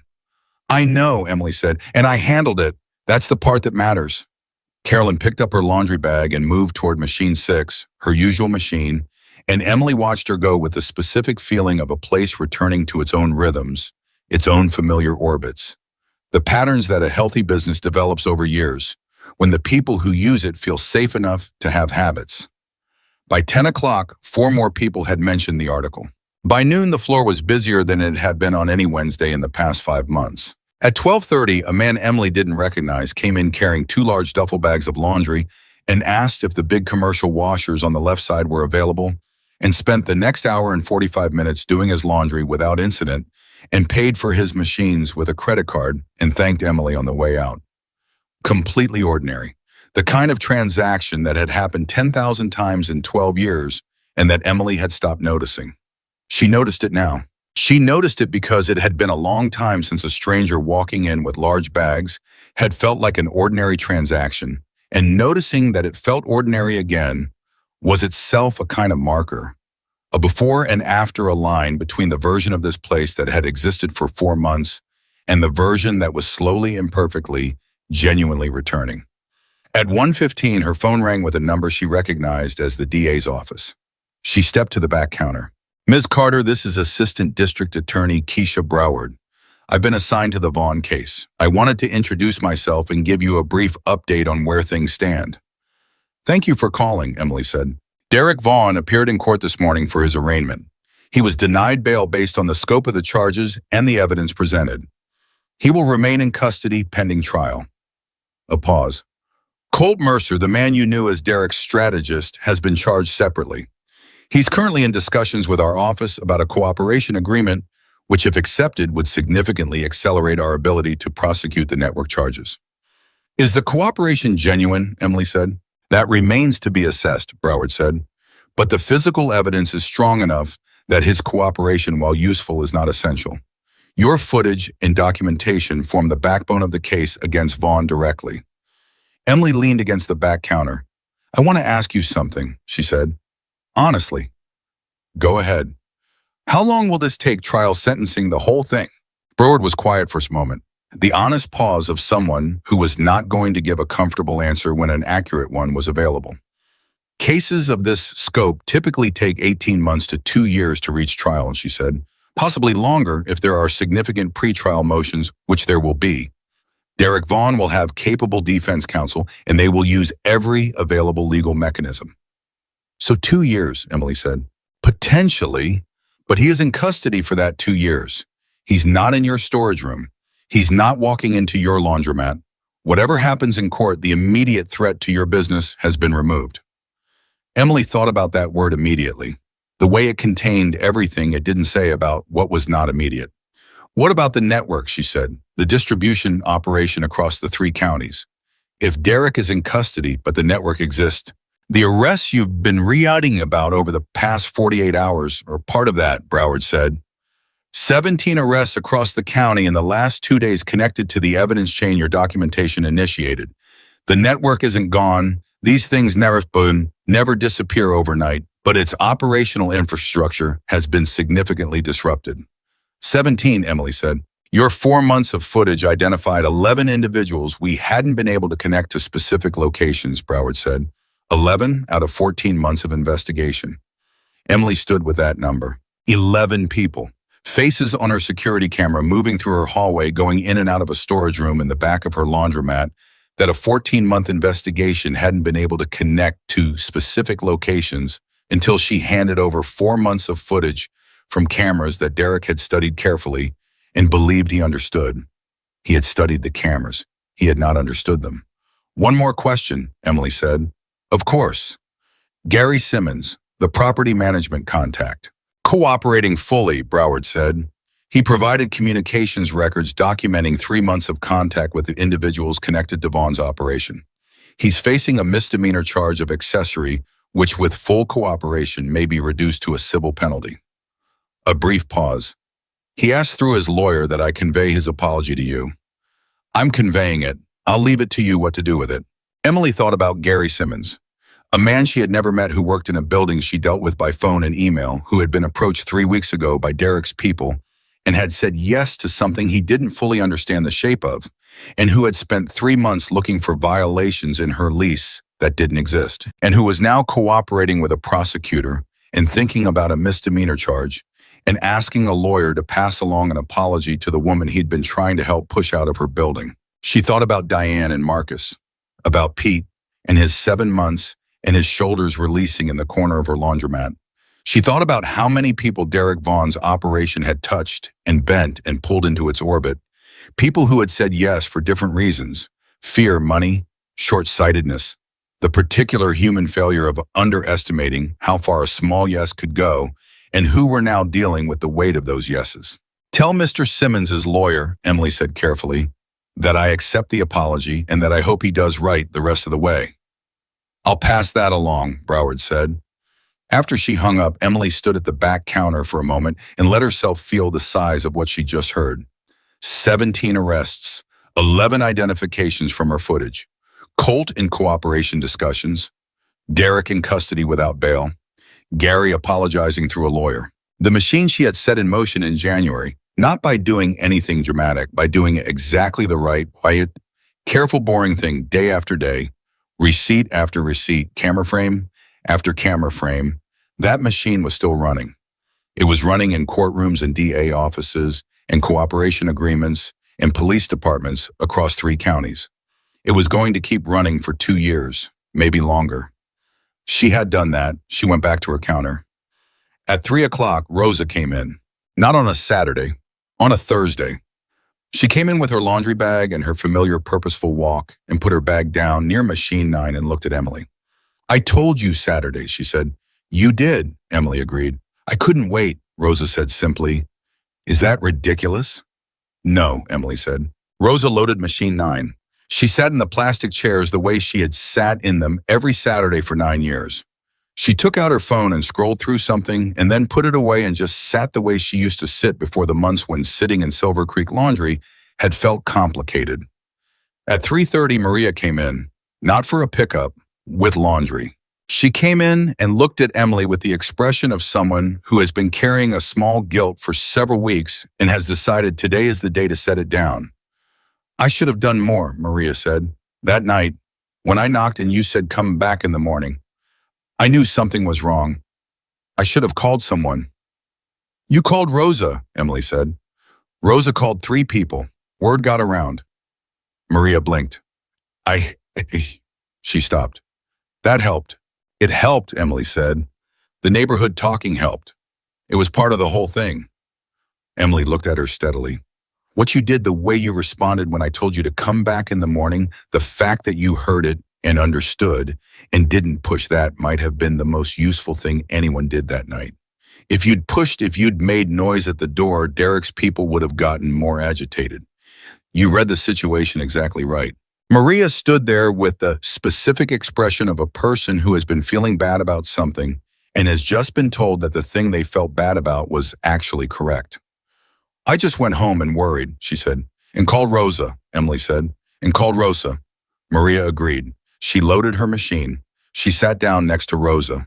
The 2 women talked about the article, about the arrests, about things that had nothing to do with any of it, the ordinary conversation of people comfortable in a shared space. And Emily listened to them from behind her counter and felt the sound of it settle into the building the way sound settles into a space it belongs in. At 4:45, Jackson Walker walked in. He was carrying laundry. It was Thursday, not Tuesday. Rosa looked up from her phone. She looked at the vest, at the patches. She looked at Emily with a question in her face. Emily gave the smallest nod. Rosa looked back at Jackson with an expression that had converted from wariness to something that was trying to figure out the right way to feel about a man who had apparently been watching over her laundromat for months from a corner chair without anyone knowing. Jackson walked to the counter. He put his canvas laundry bag down. Thursday, Emily said. I had a light week, he said. He pulled out his wallet to pay for detergent. It's on the house, Emily said. He looked at her. I know you don't, Emily said. It's still on the house. He accepted the detergent without further argument. He loaded his machine. He sat in the corner by machine 7. His corner, the chair that Emily was fairly certain she was never going to let anyone else claim, without thinking about this, about all of it, and took out his phone. Rosa cleared her throat. Jackson looked up. You're the one who was here that night, Rosa said. It was not quite a question. I was doing my laundry, Jackson said. You called people. I let some people know where I was, Jackson said. Rosa studied him. And since February, she said, you've been coming every Tuesday. Good machines, Jackson said. Rosa pressed her lips together. Emily could see her working through whether to say more. Rosa was not a person who left things unsaid for long. Thank you, Rosa said finally. On behalf of the people who use this place, thank you for being here when we weren't. Jackson looked at Rosa for a moment, then at Emily, then at his phone. Thank you for coming back, he said. Rosa sat with that. She went back to her own phone. The 3 of them occupied the laundromat in their separate orbits. Rosa and Maria at their machines. Jackson in his corner, Emily behind her counter in the specific, comfortable quiet of people who have been through something together without having planned to be together, who are now simply sharing the same space in the aftermath of it. At 5:30, Pete came in. He had no laundry. He never had laundry. The diner had a commercial service for the restaurant linens. He came in wearing his work clothes with the look of a man who has been through 48 hours of a particular kind of stress and has come out the other side of it significantly lighter. I talked to Broward, he said to Emily, the assistant DA. She called me too, Emily said. They're not going to charge me formally, Pete said. Misdemeanor was on the table and I thought, he stopped. I thought I was going to spend 6 months in court, but they said the cooperation was complete and substantive, and they were recommending a civil penalty and community service. That's good, Emily said. 7 months of looking the other way, Pete said, and they're letting me off with community service. You gave them something they needed, Emily said. You gave them more, Pete said, and you didn't do anything wrong. Emily looked at him. That's the difference, she said. I didn't do anything wrong, you did. And then you stopped and you cooperated, and that matters. But yeah, that's the difference. Pete accepted this without flinching. He had the look of a man who had decided to stop flinching from true things. I want to do something, he said, for this place, for you. I don't know what, I don't want to be weird about it, but I owe you something. Emily thought about it. Come on Saturdays, she said. Tell anyone who asks you for a diner recommendation to come here for laundry. Pete blinked. That's it. Referrals are how a neighborhood business lives, Emily said. You want to do something useful, send people my way. I thought you'd want, he stopped. I thought you'd be angrier. I'm past angry, Emily said. Angry was 4 months ago. Now I just want my business to grow back. She looked at him steadily. Help with that. Pete nodded. He left. Rosa watched him go from across the floor. Who was that? She said. Neighbor, Emily said. At 6:15, Emily's phone buzzed with a text from a number she didn't recognize, a 202 area code, which was Washington, D.C. The text read, Ms. Carter, my name is Linda Vasquez, federal prosecutor, DOJ Organized Crime Division. I've been briefed on the Vaughn case and on the role your documentation played. I'd like to speak with you at your earliest convenience about the possibility of your case being incorporated into a federal prosecution. Please respond when you have a moment. Emily read this 3 times. She looked up. Jackson was watching her from his corner. Something happened, he said. It wasn't a question. He had the specific sensitivity of someone who has learned to read the slight changes in a person's face from across a room. Emily walked across the floor to machine 7. She held out her phone with the text visible. Jackson read it. He handed the phone back. He said nothing for a moment. Federal? Emily said. Yes, Jackson said. That's bigger than county. Much bigger, Jackson said. She's saying the case might go federal. That's what she's saying. Emily stood there with her phone and the 202 area code and the name Linda Vasquez and the specific vertigo of something that had started as a woman trying to keep her storage room and had become, by increments, she could trace but couldn't quite believe, a piece of something that the United States Department of Justice wanted to talk to her about. This is too big, Emily said, quietly, not panicked, just honest. It's big, Jackson agreed. When Derek walked in with his bag of laundry in January, I thought I was dealing with a low-level street dealer who had a storage room problem. I know. I was not dealing with a low-level street dealer who had a storage room problem. No, Jackson said, you weren't. Emily looked at her phone. Patricia, she said. Call Patricia, Jackson agreed. She called Patricia. Patricia answered on the first ring, which meant Patricia had also received a call or an email from Linda Vasquez, which meant Patricia had been expecting this conversation. You got the text, Patricia said. How long have you known this was a possibility? Emily said. Since yesterday afternoon when Broward called me after she called you. She told me the evidence from your storage room had triggered interest at the federal level. I didn't want to tell you until you had the direct contact. Patricia, I know, I should have told you. Yes, Emily said, you should have. A brief pause. You're right, I'm sorry. I was trying to manage the information flow, and I managed it wrong. Patricia's voice was direct, no hedging. Here's where we are. The distribution network Vaughn was part of crosses state lines. That makes it a federal case by definition. The DOJ has been building a RICO investigation organized crime statutes for approximately 2 years. The Silver Creek evidence is a local nexus that connects to their larger map. If they incorporate this case federally, the charges against Vaughn become significantly more serious. The sentencing exposure increases substantially, and the network prosecution becomes more comprehensive. Emily moved back toward the counter. Her legs were working. The floor was solid. Everything was physically fine. What does it mean for me? She said. It means you would potentially testify before a federal grand jury, Patricia said. It means your documentation becomes part of a federal evidentiary record. It means a federal prosecutor becomes part of your life for the next 2 to 3 years. Another pause. It also means Derek Vaughn is not looking at a county sentence. He's looking at federal RICO charges, which is an entirely different category of consequence. Emily set her hand flat on the counter. Call Linda Vasquez back, Patricia said. Not today, let's talk first. Tomorrow morning, my office at 8, we go through every implication before you say yes or no to anything. Yes, Emily said. Emily, yes. I want to say this clearly. What you built, the way you built it, the fact that you documented everything in a legally admissible way, without being coached by anyone, without contaminating anything, just by doing the right thing consistently for 4 months. That's why they're calling. Federal prosecutors don't call witnesses with incomplete or questionable evidence. They call people who built something solid. Emily looked at the counter, at the receipts, at the reading glasses, next to the cold coffee that she never quite finished. I was just keeping my laundromat, she said. I know, Patricia said, but the way you kept it turned out to matter a lot more than either of us knew. After she hung up, Emily stood behind her counter and let the noise of the evening floor wash around her. Rosa and Maria at their machines, Jackson in his corner.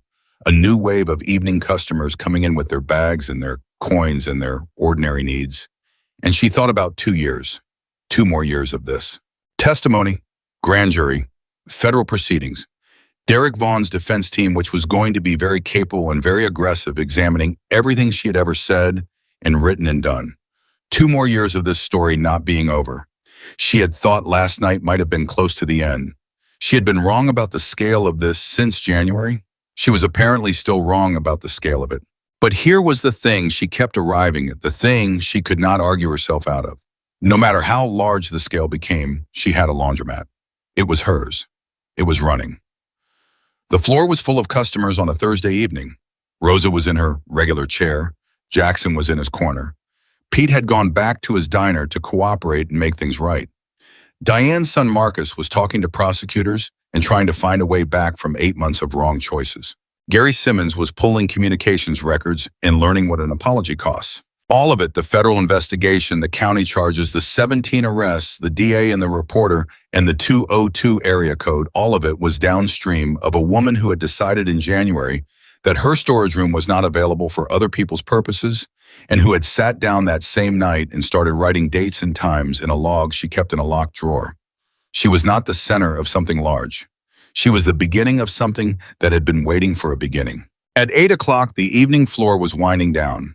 Jackson brought his laundry to the counter to fold it. He always folded at the counter, had done it every Tuesday since February, and Emily had always been quietly grateful for it because it gave them a reason to talk, and he worked through a flannel shirt and a pair of jeans and 3 gray t-shirts with the efficient, unsentimental speed of a man who has been doing his own laundry for 40 years. Federal case, he said, folding the second t-shirt. Apparently, Emily said. You're going to say yes, he said. I'm going to meet with Patricia first. And then you're going to say yes, Jackson said. Emily watched him fold the third shirt. You knew this was bigger than what I could see, she said. I had some idea. Since February, since I asked around, he said, what Derek was storing, the people coming through, the scale of it was bigger than a street-level dealer. I didn't know the specifics, but the shape of it was larger. Did Frank know? Frank suspected. And neither of you told me. Jackson put the folded shirts in his bag. We told you what you needed to know to do what you were doing, he said, which was build a case, a specific, admissible, legally sound case against the person threatening your business. If I told you in March that this might be connected to something federal scale, what would have changed? Emily thought about it honestly. I'd have been scared, she said. Yes, Jackson said. I might have stopped documenting, thought it was too big for me. Yes, or I might have tried to do more than I should have. Yes, Jackson said. Any of those options ends badly. He zipped his bag. What you needed to know was what was in front of you. What was in front of you was Derek Vaughn threatening your business. Everything else was someone else's job. Emily stood with that. You're very strategic for a man who just does laundry, she said. The corner of his mouth moved. I've been around, he said. At 9 o'clock, the laundromat was nearly empty. One last customer at machine 11, a young woman Emily didn't recognize, college-age earphones and completely absorbed in whatever she was watching on her phone. The machines running their last cycles of the evening. At 9:20, the young woman collected her laundry and left, thanking Emily on the way out with the brief, genuine politeness of someone who has been somewhere they felt comfortable. The door closed. The laundromat was empty. Emily started her end-of-day routine. Register, machines, floors, the log in the drawer under the counter. She had been adding to it every night for 4 months, and she was not going to stop now. Not with a federal case in progress and 2 more years of this ahead of her. She opened the log, She picked up her pen. She wrote Thursday's entry. Article ran page 3. Carolyn came. Rosa came early, said she couldn't wait until Saturday.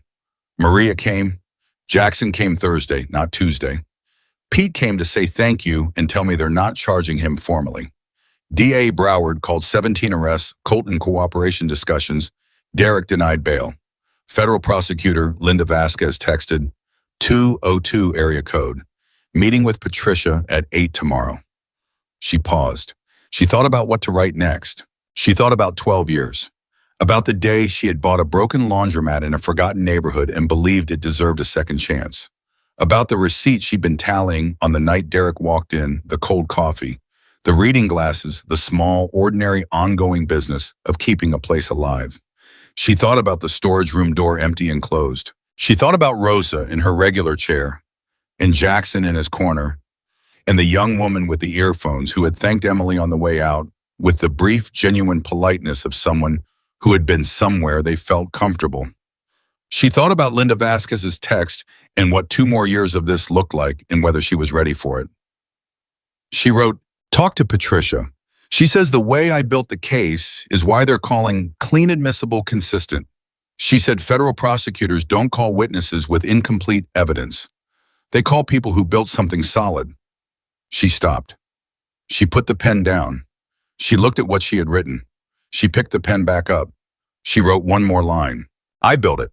Whatever happens next, however large this gets, however long it runs, I built the thing that made it possible. Nobody gave it to me. Nobody handed me a case. I kept my laundromat and I kept my documentation and I kept showing up, and it turned out that was enough. More than enough." She closed the log. She closed the drawer. She locked it. She stood in the quiet of her laundromat on a Thursday night, 4 months after the beginning of the worst professional period of her life, and 48 hours after the beginning of the end of it, and she felt the building around her with the specific awareness of a person who has almost lost something and has kept it and will never quite stop knowing the difference between having it and not. This building, her building. The machines that she had repaired herself in the early years, the walls she had painted the customer names, she had learned the plastic chairs that had been replaced twice and still somehow looked exactly the same. The framed opening day photograph on the counter with her younger face in the ribbon, the storage room in the back that was finally after 4 months just a storage room again. All of it hers, still hers. She turned off the lights. She walked to the front door. She stopped. She looked back at the dark of the laundromat, at machine 7, at the counter, at the place where Derek had stood when he locked the door and told her the place worked for him now, at the corner where Jackson had sat with his coffee, and the absolute calm of a man who already knew how this was going to end. She thought about what Jackson had said that first night, 3 weeks before everything happened, when he had put a folded piece of paper on her counter and told her to call if she ever felt like the place wasn't hers anymore. Sometimes people don't need someone to fight for them. Sometimes they just need someone to know they're not alone. She had not called the number. She had put a red sign on the counter instead. She had stood at her counter and kept her reading glasses on her face and kept building the things she was building and trusted without knowing exactly why that the right people were going to show up when the right moment arrived. They had. Not because she had been helpless and needed rescuing, because she had been capable and deserved backup. There was a difference, and the difference was everything. She stepped outside. She locked the door. The street was quiet, the ordinary city doing its ordinary things. Somewhere across town, Derek Vaughn was in a facility waiting for a trial that was going to take 2 years and end with federal RICO charges. Somewhere, Patricia Hale was preparing for an 8 o'clock meeting that would change the shape of the next 2 years of Emily's life. Somewhere, Jackson Walker was driving home on whatever roads he drove, in whatever version of his complicated life existed outside Tuesday evenings at a laundromat. Somewhere, Linda Vasquez's text was sitting in Emily's phone unanswered, a 202 area code, waiting for a woman to decide what the next chapter of this looked like.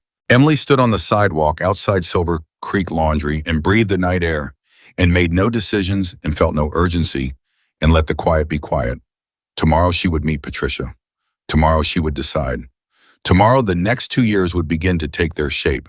But tonight the laundromat was clean and closed and locked and full of machines that would be ready when she opened the doors in the morning. Tonight Rosa was going to come back on Saturday, and Maria had already been there Thursday, and the young woman with the earphones had thanked Emily on the way out for no reason except that the place had felt comfortable and she had wanted to say so. Tonight, every piece of evidence Emily had ever collected was in the right hands, doing the right work, building the right case. Tonight, the sign above the door still said Silver Creek Laundry, in the same letters it had always said, and it unchanged through 12 years and 4 months, and 30 motorcycles arriving on a midnight street, and a man who had believed he was walking into a place with nobody in it worth worrying about. He had been wrong about the place. He had been wrong about the woman, and he had been most catastrophically, most completely, most irreversibly wrong about the one thing that had mattered most from the very beginning. The thing that had always been true, even in the months when it was hardest to feel Emily. Carter had never, not for a single day, been alone in her laundromat. She had simply been the one standing at the front of it, and she always would be.